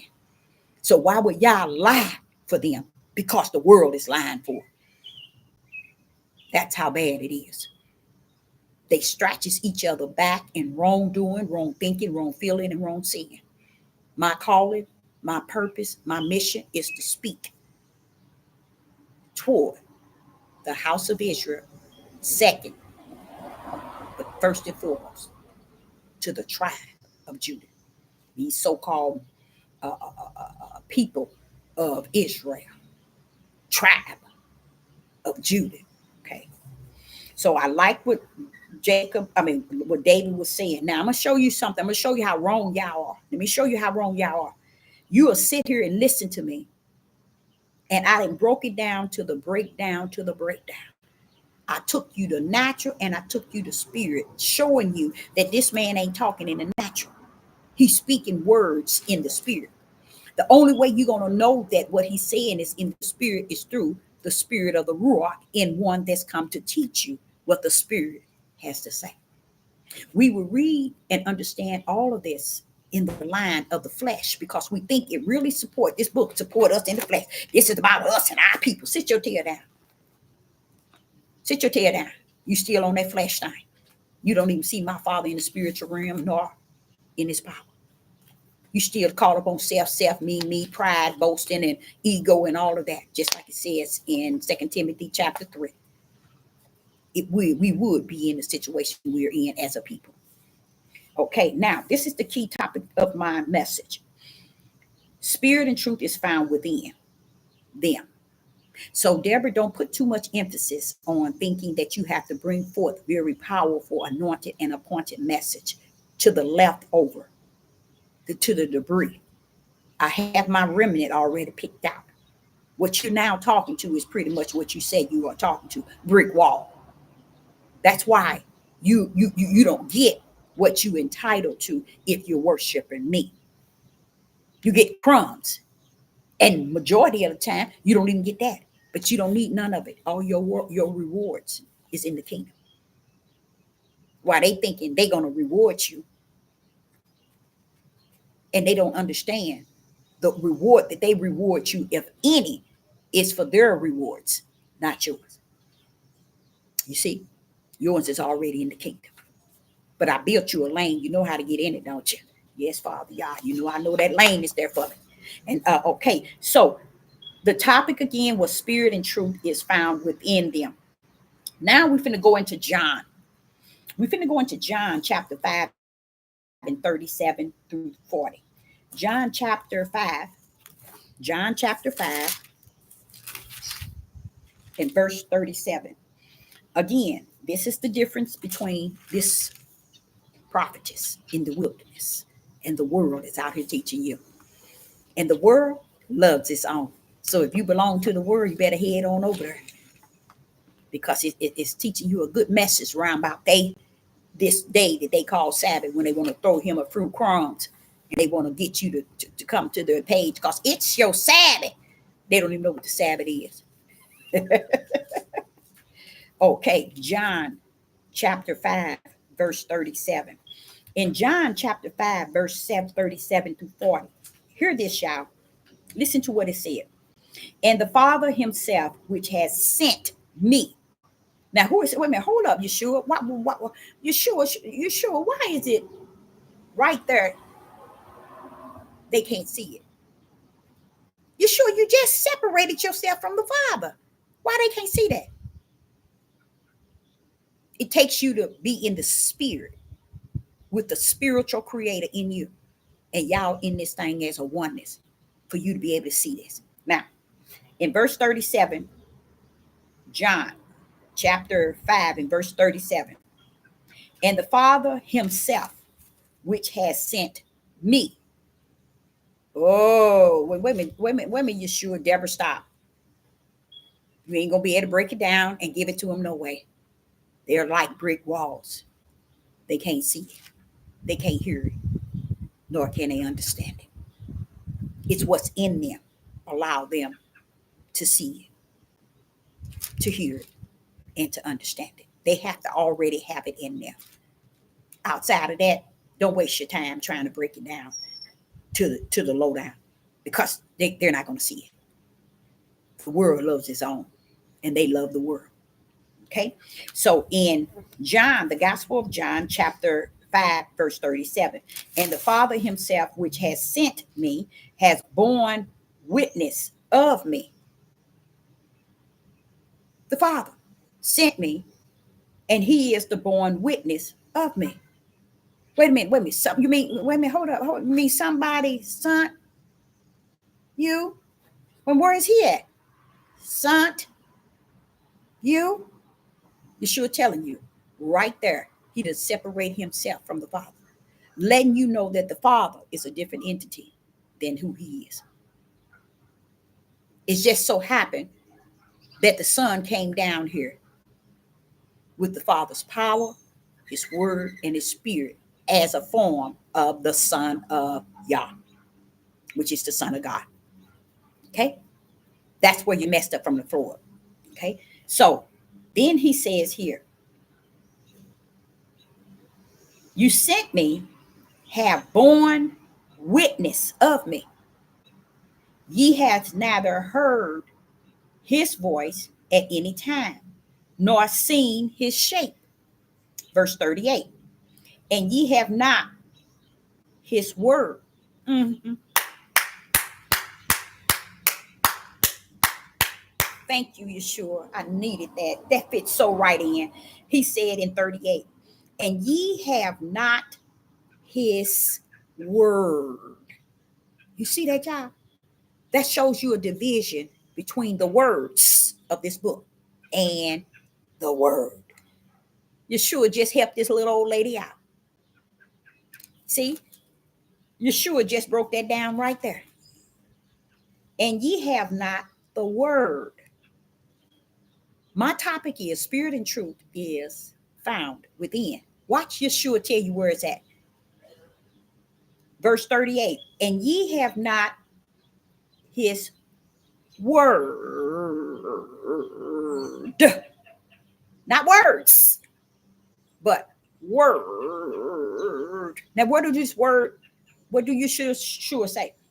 Abiding in you. This is why y'all out here clowning and taking the sides of all these males that's teaching you and bashing you with a book of words, because that's the only way they can control you and manipulate you and convict you with this words. And that's why this word has about 1,000 different denominations out of one book. Say it, ain't it? You probably got more than 1 million interpretation of this one book. But yet you want to vote. All of y'all want to make it the word of Yah. How stupid do you sound? And Yeshua showing it right here in verse 38. And ye have not his word abiding in you. I told y'all it's in you. It's not what man say is on the outside of you. That's your flesh. That's the world. It's what's in you make you who you are in him. For whom he has sent. Now Yeshua saying this. Whom he has sent, him ye believe not. Look at Yeshua. Yeshua did it again. He separated himself from the Father.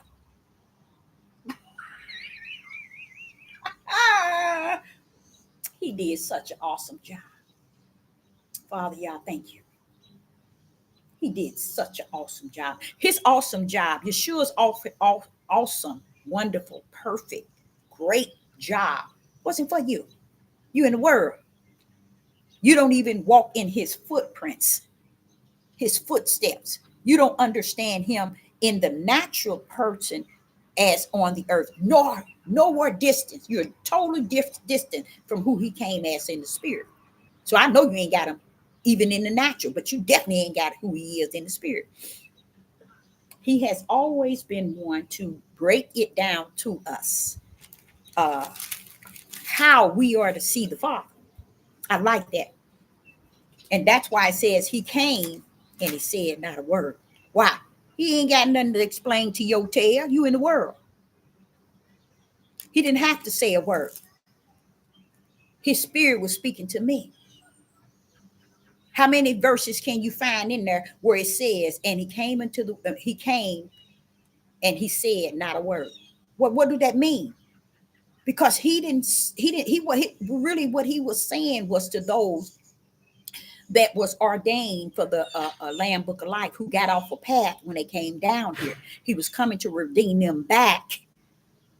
That's who he's talking to. He ain't talking to you. And you stuck on out there in the world trying to make Yah a part of your world. Stay out there. It's over. It's finished. You've been teaching this trash. Y'all been locking you in on what you've been teaching. So when you stand before Yah, he's going to stand, your flesh, your spirit going to stand before him for all the wickedness and sin and lies and deception that you poured out onto the people. That's what's going to stand in your spirit to be judged.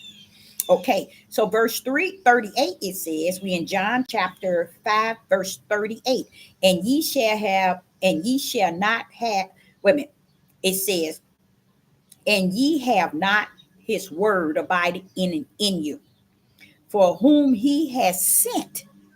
Who sent? The Most High Yah. Him ye believe not.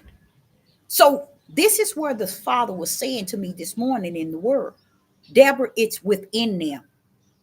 It's in them already. So don't hurt yourself, baby. It's within them. And you know you already have the spirit of discerning. So try that spirit by the spirit. They don't have to be in front of you. You know who they are. Their ignorance don't understand. You know who they are. That's how ignorant they are. They don't know who you are. I've given you the ability to know who they are and keep speaking. You still running. Okay? So he's saying, for whom he has sent, him ye believe not. He's telling you he came with all of this of the Father because he sent him. Well, who sent you? I thought you was the Father. See? He's telling us, y'all sent him and they still don't believe. So he's saying to Sister Deborah, baby, see? That's why he gave you the endurance and the long suffering. That's why he giving you the gift that he's giving you. You need it down there. I came. They didn't believe me.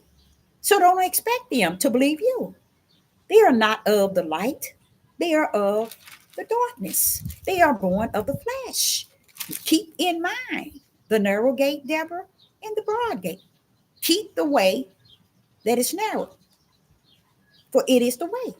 Don't go over to the broad gate trying to get those out of the broad gate to see the narrow gate, because they can't see it, because what? Spirit and truth is already found within them. So what do verse 39 says? Search the scriptures, for in them ye think ye have eternal life.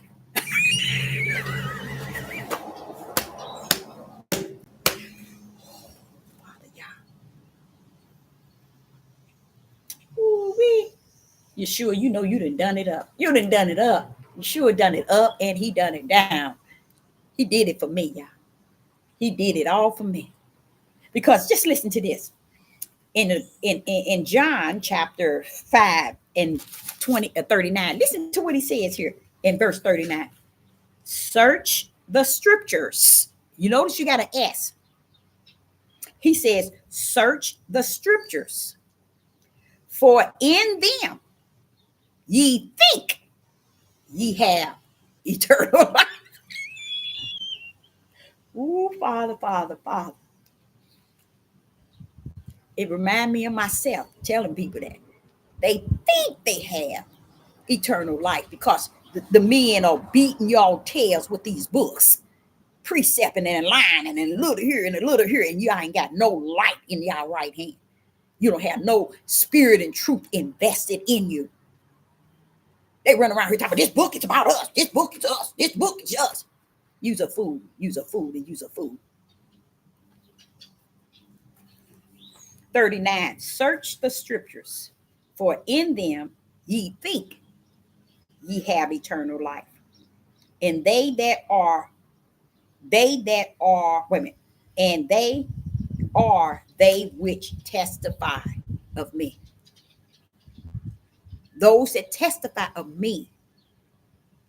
What do you mean, Yeshua? Deborah, what are you on there doing? You're testifying of how I did such a good work. You're testifying of how I am capable of separating myself from the Father. You're actually telling these people about me, Deborah. You're actually doing. You are the one. You are the one that has the eternal life. Is what? And they are they which testify of me.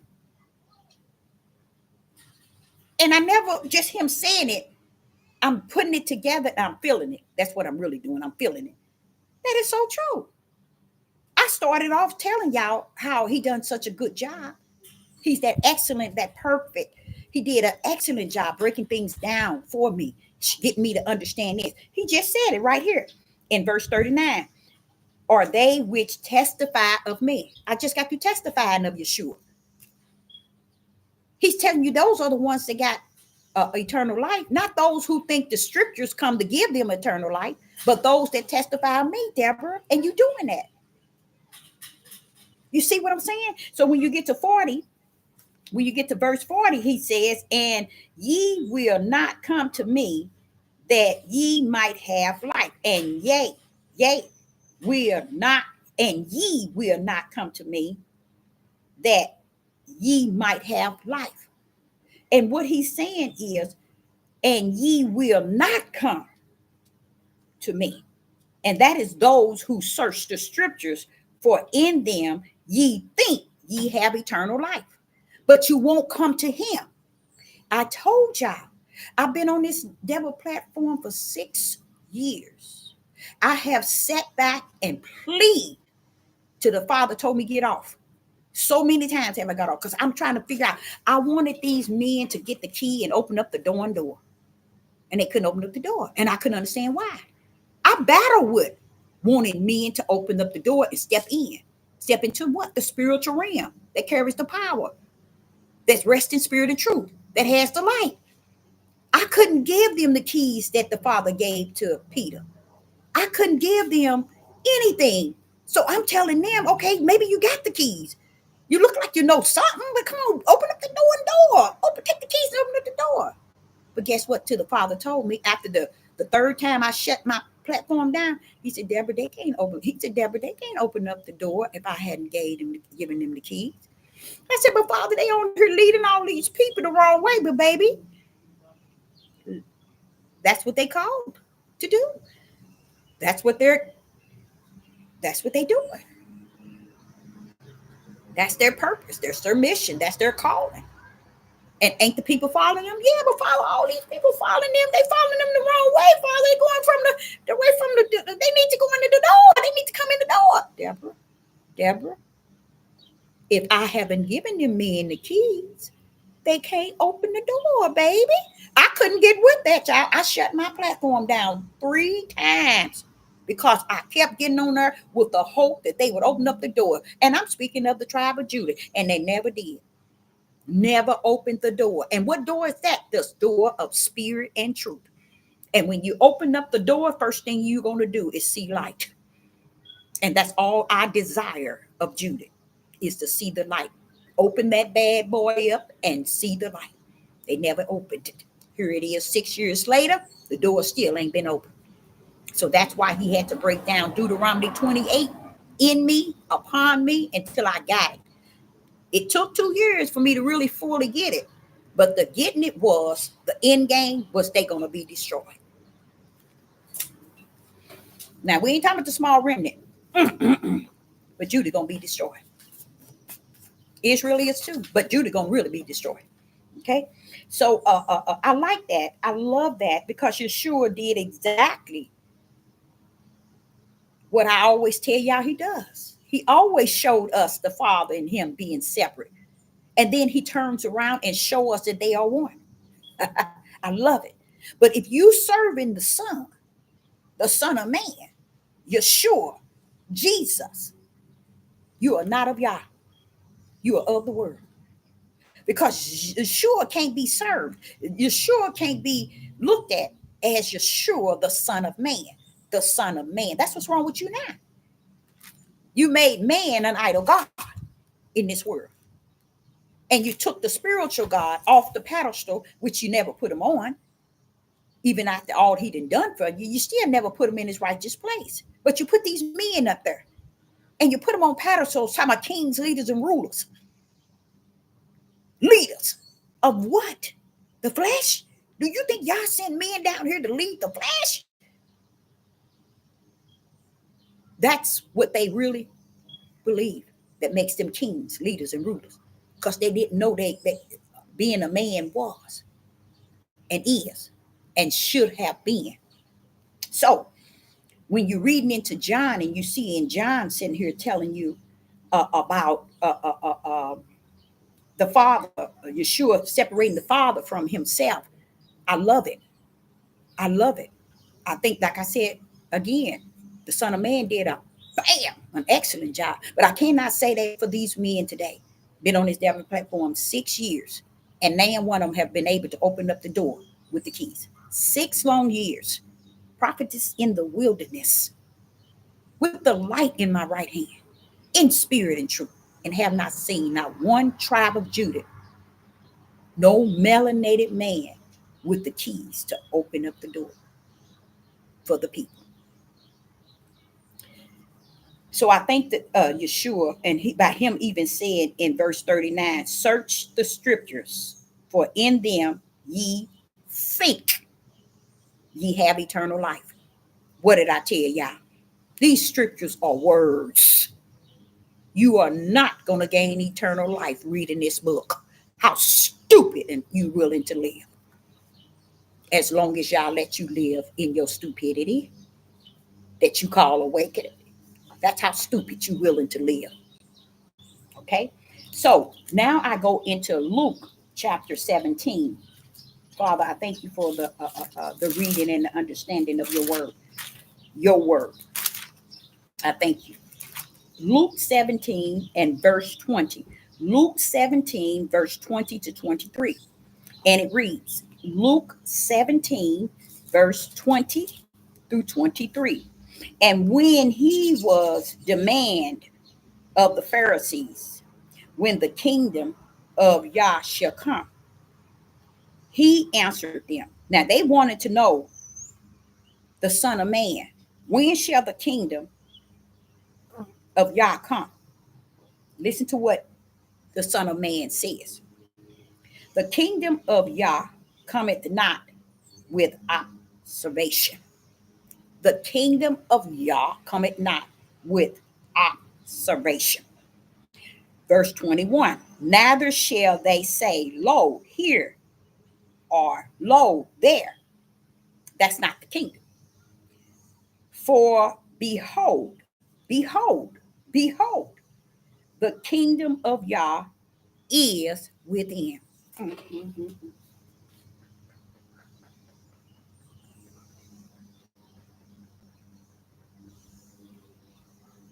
So Yeshua was telling the people then what I'm trying to tell y'all now. It's from within y'all. Spirit and truth is what works within you. The light is what is within you. And because your flesh is so addicted to darkness. You can't even see a pin needle of light. And when you think you see light, you call it light. But you don't understand. You still sitting in darkness. I love that, Yeshua. I love that. That's perfect. That's perfectly. Luke chapter 17 and verse 20. The Pharisees asked him and demand. See, they coming into him demanding a word. You demand, I'm going to show y'all how rotten you all are. You want someone to come on here 24, not 24, whenever, and you feed from their plate of what they're putting on the plate for you, and you bring no support behind it, none whatsoever, because you feel that I don't have to. But that heathen, them Gentiles, them Europeans, give you the tradition of their church and tell you pay tithes and offerings. You had no problem and been doing it for years. But y'all said give a cup of water unto a prophet, you receive a prophet reward, and you stuck your tails up and act like it's about committing a crime. Somebody wants something. Anybody want nothing from you? Y'all know you ain't got nothing that nobody want. When y'all want what you got in the world, he's just trying your heart. He know he give me my daily bread. He just want to know where your heart is at. Do you know? Do you know the reason why dark is because of light? Do you know why light? It's because of darkness? Do you know unrighteous evil is evil because of righteousness? One is for the other. People don't even know rich is rich to help the poor. Poor is poor to change the heart of the rich. Everything has its purpose and its reason under the sun from the mighty throne of Yah. This is how sick people are. Let me get back into my lesson. Luke 17 and verse 20. So the Pharisees are demanding that the Son of Man tell them when is the kingdom of Yah should come. Ooh, I'm sorry. Ooh, I got chills. When the kingdom of Yah should come. Now, let me show you. Let's go back to Luke chapter 17 and verse 20. Okay? Now you see how it reads. Now I'm going to show it to you. Verse 20. And when he was demanded of the Pharisees, when the kingdom of Yah should come. And he answered them and said unto them, the kingdom of Yah cometh not for observation. Now, let's just take verse 20. This is the difference between me and who you are. That's why you can't say you me and I can't say I'm you. There's a big difference between the both of us. I mean, the Father said, don't even start saying north and south, east and west, because the difference between minds and the world is way beyond that. Okay, so in Luke chapter 17, verse 20, now I'm going to show you in the spirit realm, you can't just go in this book and study and teach these people from the level of this book. Now, I just read to you what the Pharisees demand him to tell them when will the kingdom come. Now, let me explain something to y'all that you don't know. This verse right here, I'm going to switch the script. Leave it right where it's at. But I'm going to take you in the spirit realm of what this verse is saying. This is why Sister Deborah tell you all, I'm not just teaching you from the level where you at. I'm going beyond because I'm standing on top of what you see. I'm going into the spirit realm to try to teach you the spirit realm of things. And this is why the Father was telling me, Deborah, don't put too much on yourself. Don't put too much of your spiritual realm on people who ain't listening, ain't paying no attention. People who could care less what you giving them. Don't hear what you saying. That's why you feeling like you speaking to the brick wall. Because the reality is hitting hardcore, isn't it? Why? Why is he saying this to me? It's because he is the light and the way. and they don't go his way. His gate is called narrow. So why wouldn't he tell me, don't hurt yourself, baby? They're all up in the broad gate. That's really where their heart and their minds and their spirits is heading. So don't hurt yourself trying to give people the pure truth, the truth of the whole matter. They ain't ready for it. They ain't going to get ready. They ain't going to ever, because it's within them. If I haven't put it in them, don't look for it to be found. Just run the race, teach what you got, and keep it going. Don't let your spirit get caught up in this flesh. I know you still here. All the other prophets, as of what's in the book, they're gone. They're spoken in the book. It's gone. But you live it. You living in this day, trying to teach them about yesterday and today in the spirit realm, and they ain't going to get it because they caught up in the flesh. They've been too deep in the darkness. Light hurt their eyes. Okay, so listen to Luke chapter 17, verse 20. I'm going to break it down now in the spirit realm. I do not, first and foremost, I want to take it back to the natural. You notice they were demanding. They were demanding. That's the bad attitude to have. Why is that? Why are you demanding from the Pharisees? The Pharisees, why are y'all demanding that Yeshua tell you when the kingdom comes? Who in the rest behind are you? You see the sick minds? That's how it is today. Who in the wreck behind is you to demand from him when the kingdom is come? I had to put that in there. That's for the flesh. Okay, that's for the flesh. So now I'm going to step this here verse into the spirit realm. Right here, they was demanding the Pharisees. They was demanding because they were wicked and evil. Okay, they were wanting something to have a reason for them to be as wicked and evil as they were. Okay, and listen to this. When the kingdom comes, shall come. See, they asking him, when should the kingdom come? Okay, so what difference does it make? You don't think he's who he said he is, but yet you want him to tell you when the kingdom comes. And then Yeshua said, we in 20, verse 20, Luke 17 and 20, the kingdom of Yah cometh not with observation. So what he's saying to them, what they are saying to him, we want to know when the kingdom come. And he's saying the kingdom of Yah cometh not with observation. Okay, so he wants them to understand that it's not coming based on the way you say it, the way you're looking at it to come or to appear. Okay, now it's nothing he could say, like Sister Deborah, that's going to get them to understand anything about the kingdom. Why? Why is it there's nothing he could say to them? If I had to ask you all the question, you would never be able to answer it. It's nothing he could say to the Pharisees that could answer their question. Why is that? I'm talking in the spirit realm now, where I know you ain't gonna be able to reach unless you're there. Why is this they asking him when the kingdom of Yah should come? When I read this, I see wicked asking a question that they really don't want answered because they're in that much darkness where they cannot see.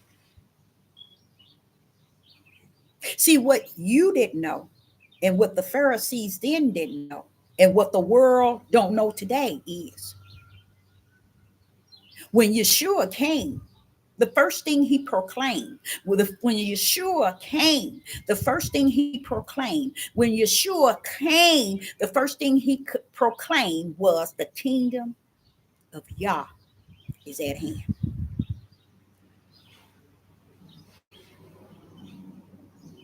He had already proclaimed that the kingdom of Yah was at hand. He did it at the beginning before he even collected his disciples.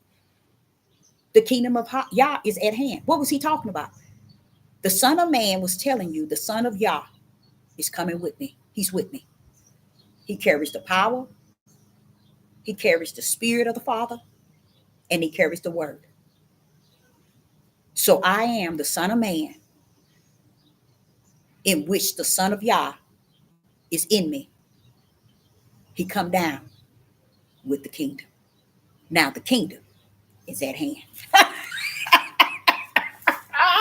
Father, y'all, they ain't gonna never get it, but that's okay. I just thank you for letting me be able to have the space to be able to just put your light out there. See, they asking a question when the kingdom already came. He is the kingdom. They came down here. Yeshua is the Son of Man. He came with the Son of Yah, which is Christ, which is Hamashiach, which is all power, which is the Word, which is the Spirit of the Father. That's why he said, Emmanuel with you. But yet, he said, Yeshua. But Emmanuel with you. Wait a minute, what is he saying? Two rolling up in one. The Son of Man is bringing down the kingdom of heaven. And even to today, you will never get Judah nor Israel to preach and teach that thing in the spirit realm in which it was created. Say it. So what happens in verse 21? Neither shall they say, lo, here, or lo, there. For behold, the kingdom of Yah is within you. It is within you. Now listen to what he's saying. Neither shall they say, lo, there he is, or here, or lo, there, or behold, look. The kingdom of Yah is within you. The Ruach comes. Which way is he coming? Is he coming on top of your head? Is he coming in your feet? No, no, no. The Ruach is coming to where? Live in you. So Yeshua is telling them, the kingdom is within.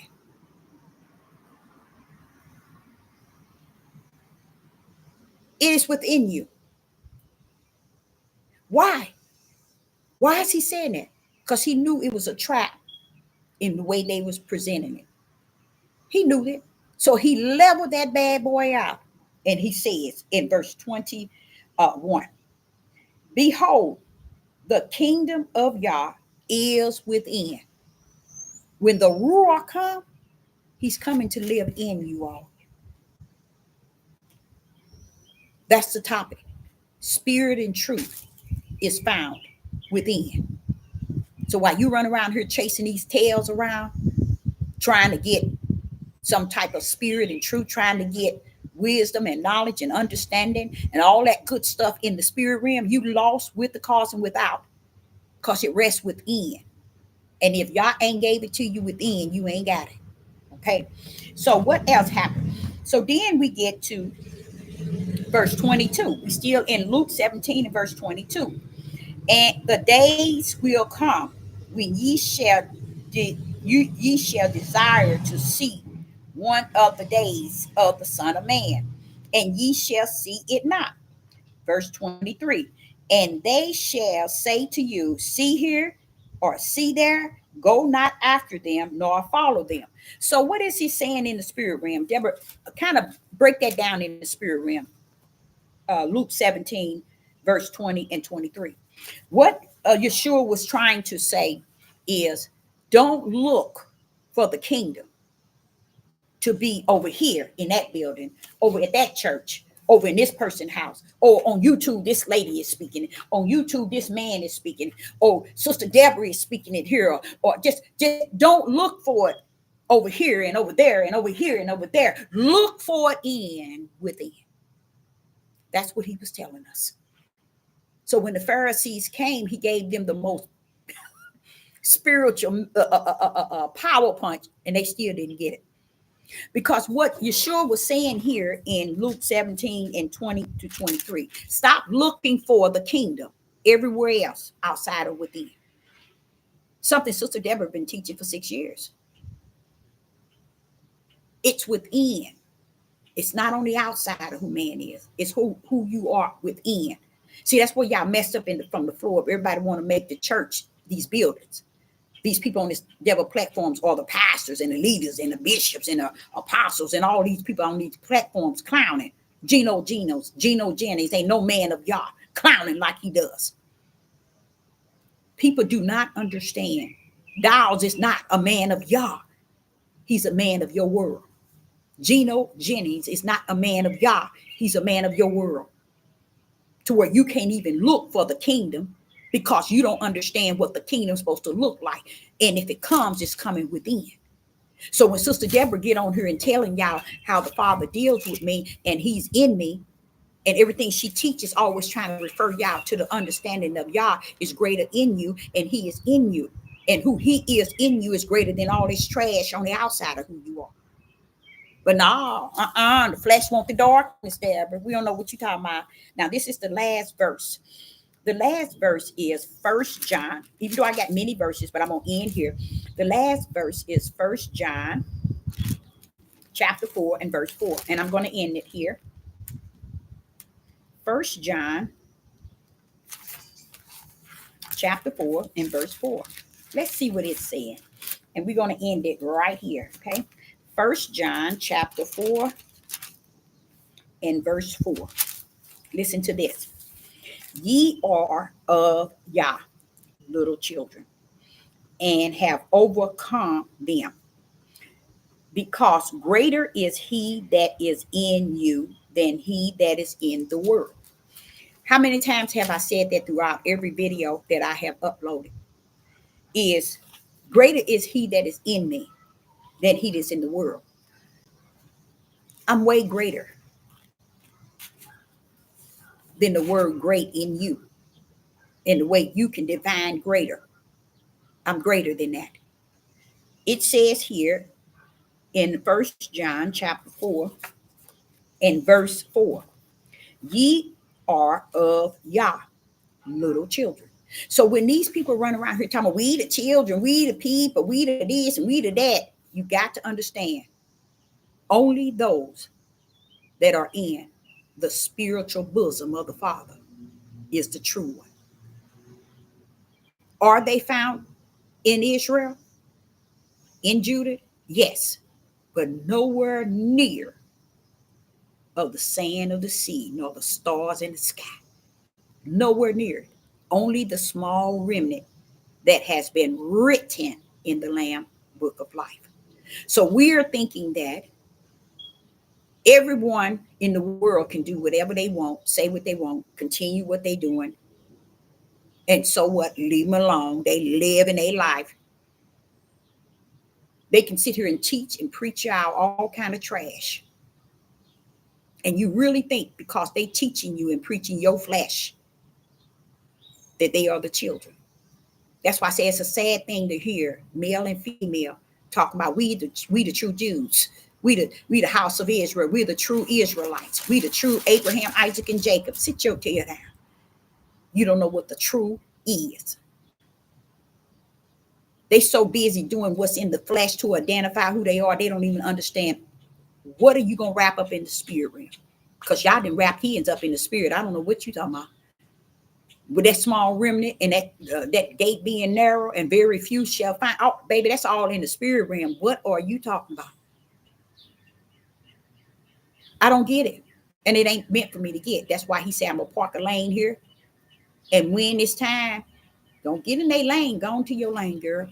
Stay there till you want to come out. But always know you got a lane to run in. That means you don't have to settle for all this trash. Let them get it. They doing well in it. Let them eat from it.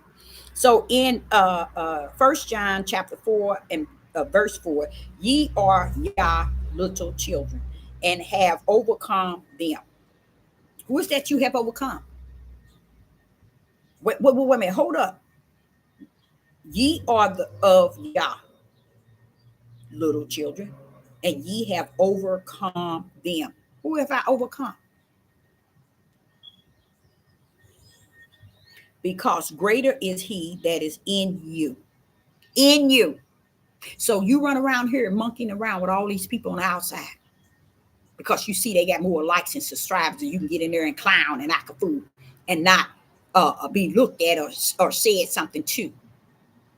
Go on into the world, this devil platform, these platforms, YouTube and all these other platforms. Let me tell you what they're worse than the churches. There's no lie. There's no lie. Because I believe they have driven more people away from any light that would have existed in the church or could have existed. I really believe it without a doubt. My 6 years on YouTube, I've seen it, and I'm still seeing it, because people are looking for that darkness. That darkness is what gives them comfort in their flesh. That darkness is what makes them feel justified, clarified, and identified. Hey, Father, I'm in there with you. No, baby. And the only thing I don't like about that is to know the fact that from what I'm seeing in the spirit realm, as well as the natural, but more so in the spirit realm, is that they're going to find something out they never knew. And it's going to have to come straight up on you. You see how all of these men are killing these women and killing these daughters of Zion and killing these their brothers. I ain't going to leave that out. But it prophesied that they were going to do that to their own brothers. Even in Deuteronomy 28, it says that he's going to hate his brother. He didn't say that to the heathens, Gentiles, and the Europeans, China. He didn't tell that to them, but he told that to us, the Judah. He told us we were going to hate our brethren. He didn't say brethren. He said brothers shall hate brother. That's in Deuteronomy 28. He told the brothers, he told the Judah that you're going to leave your children behind. And you ain't going to give them nothing. Not even nothing to eat. See, that's why I tell y'all wrong. Y'all are so wrong. Y'all are so wrong. Y'all should supposed to, all this stuff Sister Deborah been teaching, you're supposed to have been taking that and standing on the mountaintop and proclaiming it to cut into all this darkness. But nobody won't do it. Nobody won't do it. No one won't open their own page because what? The light ain't in them. Spirit and truth ain't in them. So spirit and truth is within. That's why you don't see people they without the things that is spiritual to walk in all this darkness and to teach and to tell people about the light. It makes you like that prophet said, I'm the only one I'm running to. He was running from that Jezebel queen and telling the father, I'm the only one. Baby, you're not the only one. Y'all got his. So when you see in 1 John chapter 4 and verse 4, you see something in here very powerful. And I know 99.1 billion would pass. And it says, ye are the children ye are of Yah. It's first telling you, you are Yah. You belong to Yah. Little children. The little children can't be Israel, can't be Judah. The little children are those that are what? Are Yah. They are already in him. And he says they are little children. When he says, suffer the little children that come unto me. See, y'all thought they was talking, he talking these little bitty babies and these little kids coming. They don't know how to come to Yah. Because if the daddy didn't come to Yah, they ain't gonna come. So what he's talking about, going back to the spirit realm, y'all. That's why when Judah sit and Israel sit and said, this book is about us, this book talking to us, this book is our history. Yeah, it's your history of your wicked and evil.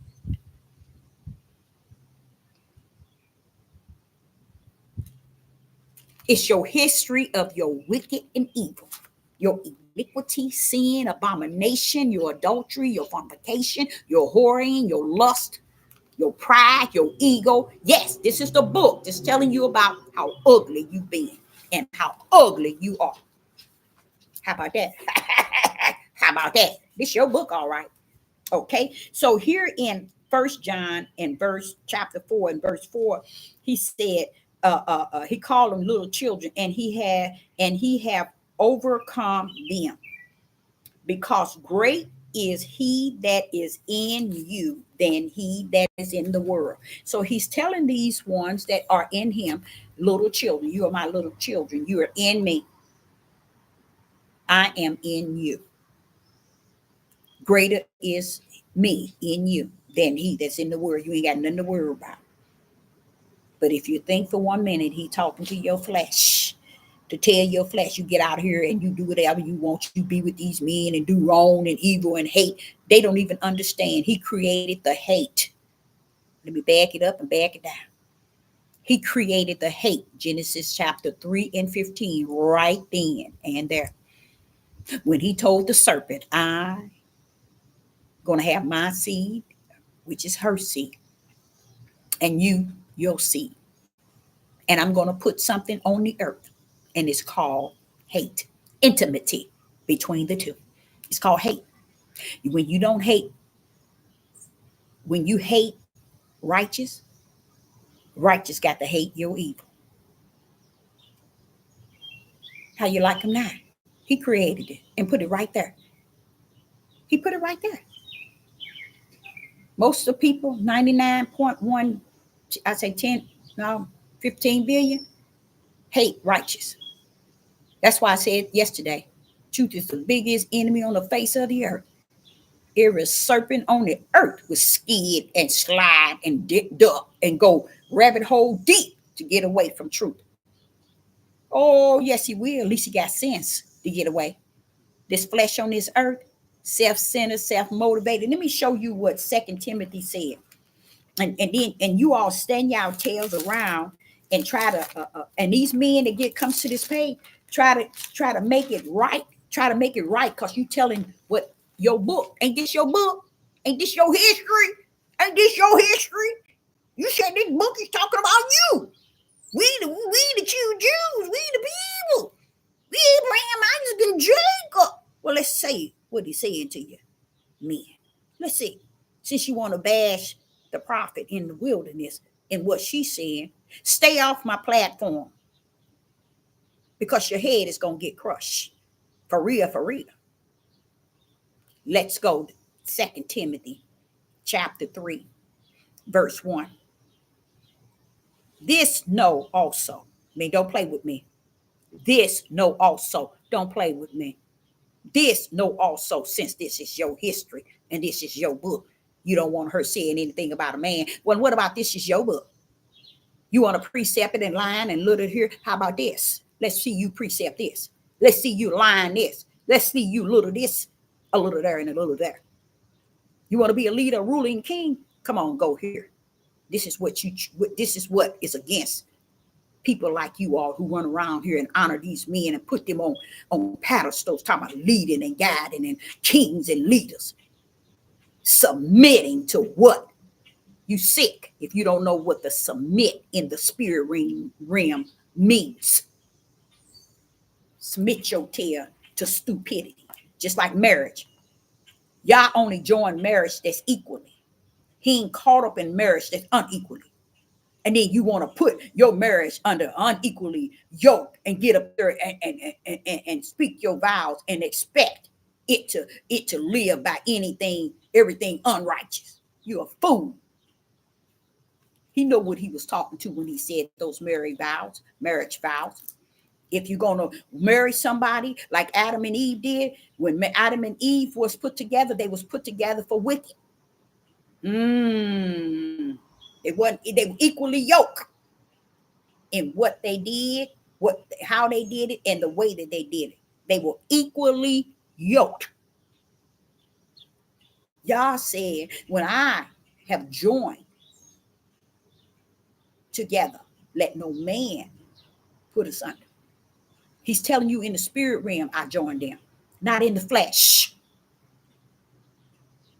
That's what makes you equally. It's when he joined you together in the spirit realm, not in the flesh. So all this marriage around here is abomination, adultery, fornication, whoremongering, and everything is, and all these men doing is justified under no righteousness. Shut your mouth talking about marriage. Oh no, you can talk about marriage. I'm sorry, you can talk about marriage. All of it is worldly. So I forgot. It ain't a spiritual marriage. It ain't one that's equally yoked in y'all. So yeah, you're right. My error. I admit. I salute it. I'm wrong. You can talk about marriage. So here in 2 Timothy chapter 3, this know also that in the last days perilous times shall come. These Negroes don't give a rat's behind about perilous time. They out here killing one another. Brothers killing brothers. Men is bringing their female to the low of the law. And they think y'all don't see none of it because they got these ignorant men control in full control to believe the wickedness of the darkness over the light of what is righteous.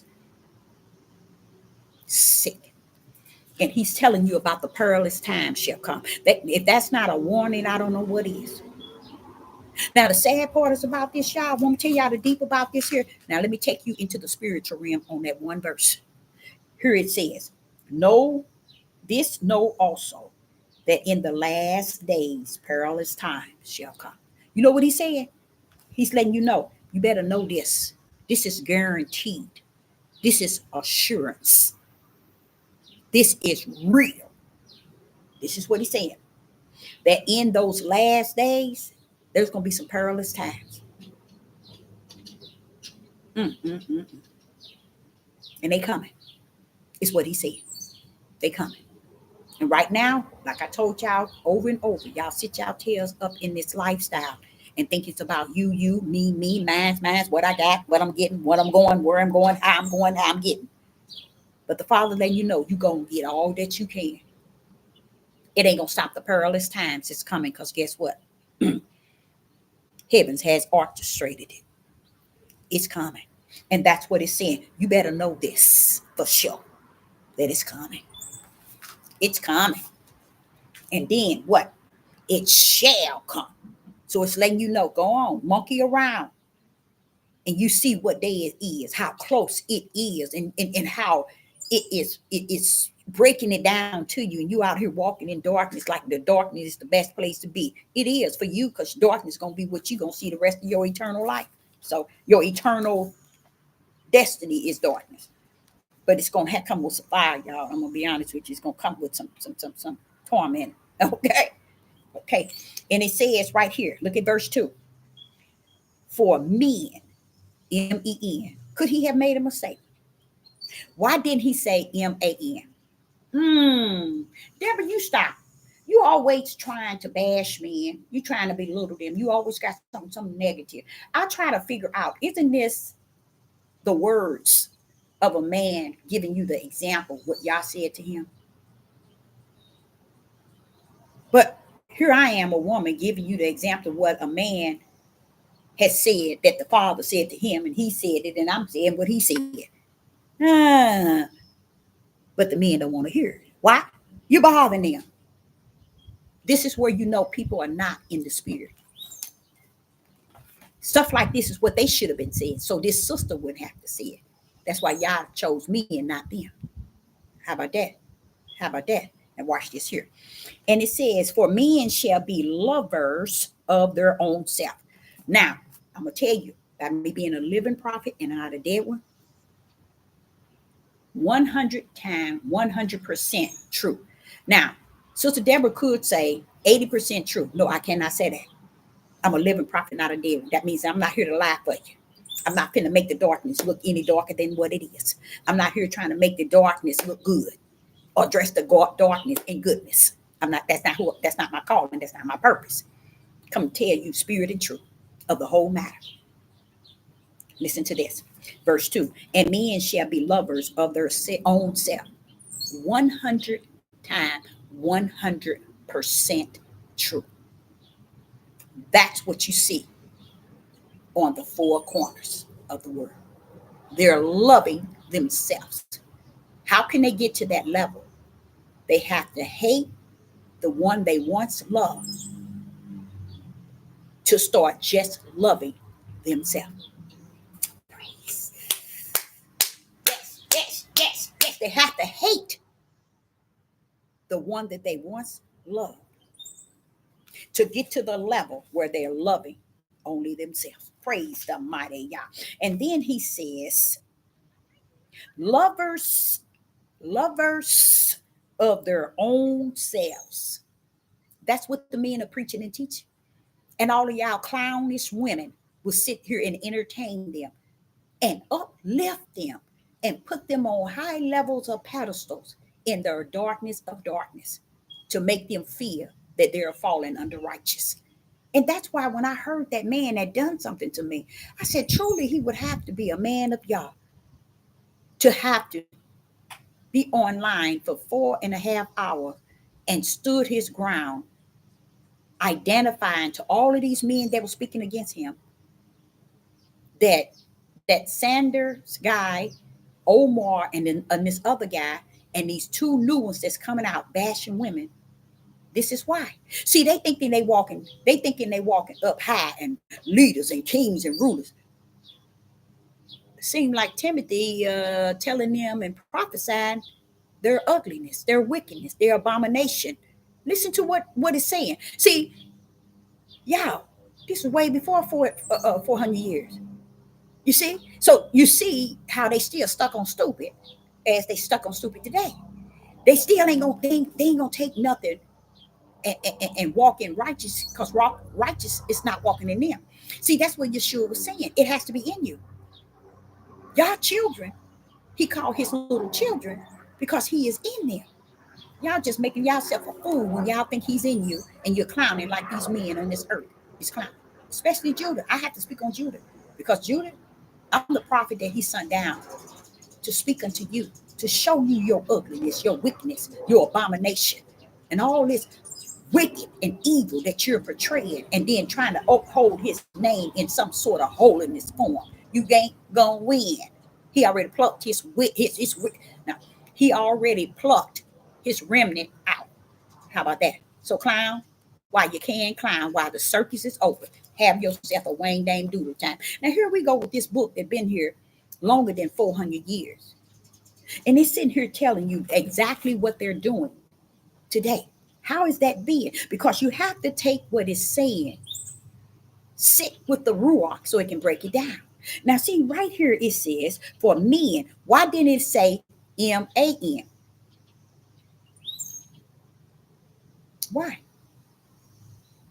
Because he wants to let this sister know, I ain't talking to you, Deborah.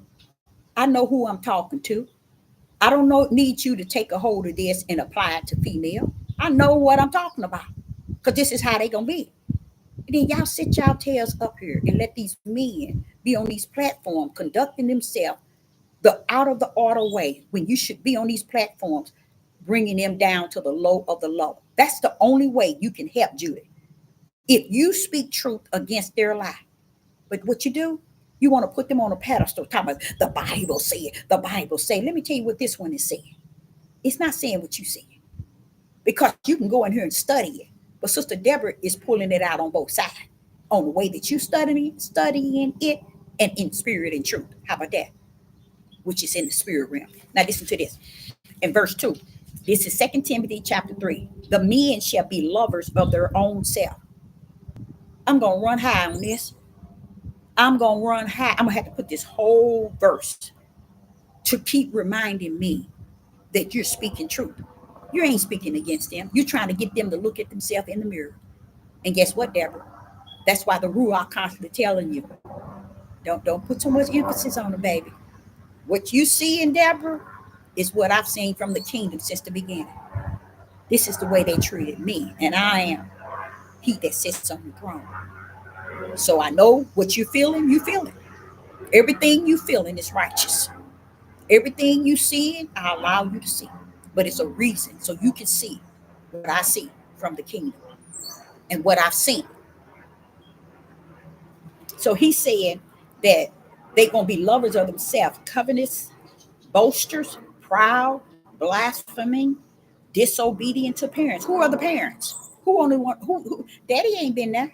So who is the parents they've been disobedient to? To the same women they cursing out now. Oh yes. Okay, what? You ain't been under no father. You can get a million men, and probably if you be lucky, you got 5 of them out of a million that had a father in the household. That's what you call real with Judah. But see, nobody don't want to do that. They don't want to do that because they want to put man in the standards in which they have put themselves. You got to be able to get into this book and see where y'all place them, what y'all think of them, what is y'all saying in the spirit realm regarding to those who clowning in the natural. That's how you have to read this book. You can't let them book you in the head and make you feel guilty by them booking you in the head with the book. They book you in the head in the flesh, and you lost without a cause in an anorexia state of mind in the spirit. Now, I'm going to end this here. Matter of fact, I'm going to close it up because it's like he said, know when to just let it go, because there's no need to keep feeding them. The righteous that I put in front of them, in the back of them, Deborah, I put it on their left side and their right side. They just didn't take none of it. So I, Sister Deborah, hope you got something out of this message. And I really wasn't planning on staying no more than an hour. And I know I wasn't planning on staying that long, but I appreciate you coming and tuning in and getting whatever you can out of it. And if you need to go back, go back. Share this message. Share this message. And I will say, and Sister Deborah don't never tell nobody to share nothing, but you can share this message. I hope it'll heal and open the eyes or whatever. But like the Father said, if I don't give them the keys, Deborah, they can't have the keys. That's why Yeshua couldn't give Peter the keys. And Yeshua, when he found out what this is when Yeshua found out what Peter knew, he said, hold up, I didn't reveal that to you. He turned it back over to the Father. Wait a minute. I thought you was the Father, Yeshua. I thought you was the Father. See? No, Deborah. Ain't no way Peter could have got that unless he in the kingdom. I didn't come to do that. That ain't my I don't have that power, that type of power. I don't have that authority. I don't have that right, Deborah. So the only way he could have got that is from the Father. And Peter called that shot. Like I've been trying to explain to you. Peter called it out. He said, who do I am? He said, I am is the Son of Yah. Because he is two of them. The Son of Man and Son of Yah. They work one mission of the Father. See, and Yeshua knew he didn't teach them that. He knew he didn't teach them that. So what that means, okay, Peter, you in there. Here, bro, you got the keys. You're doing right. You just opened up the door to the kingdom. Come on now. These Negroes ain't opened up this door. I've been here 6 years. Ain't seen not one of them open up the door. No male nor female. So I, Sister Deborah, say, I will be back. Shalom and shalom.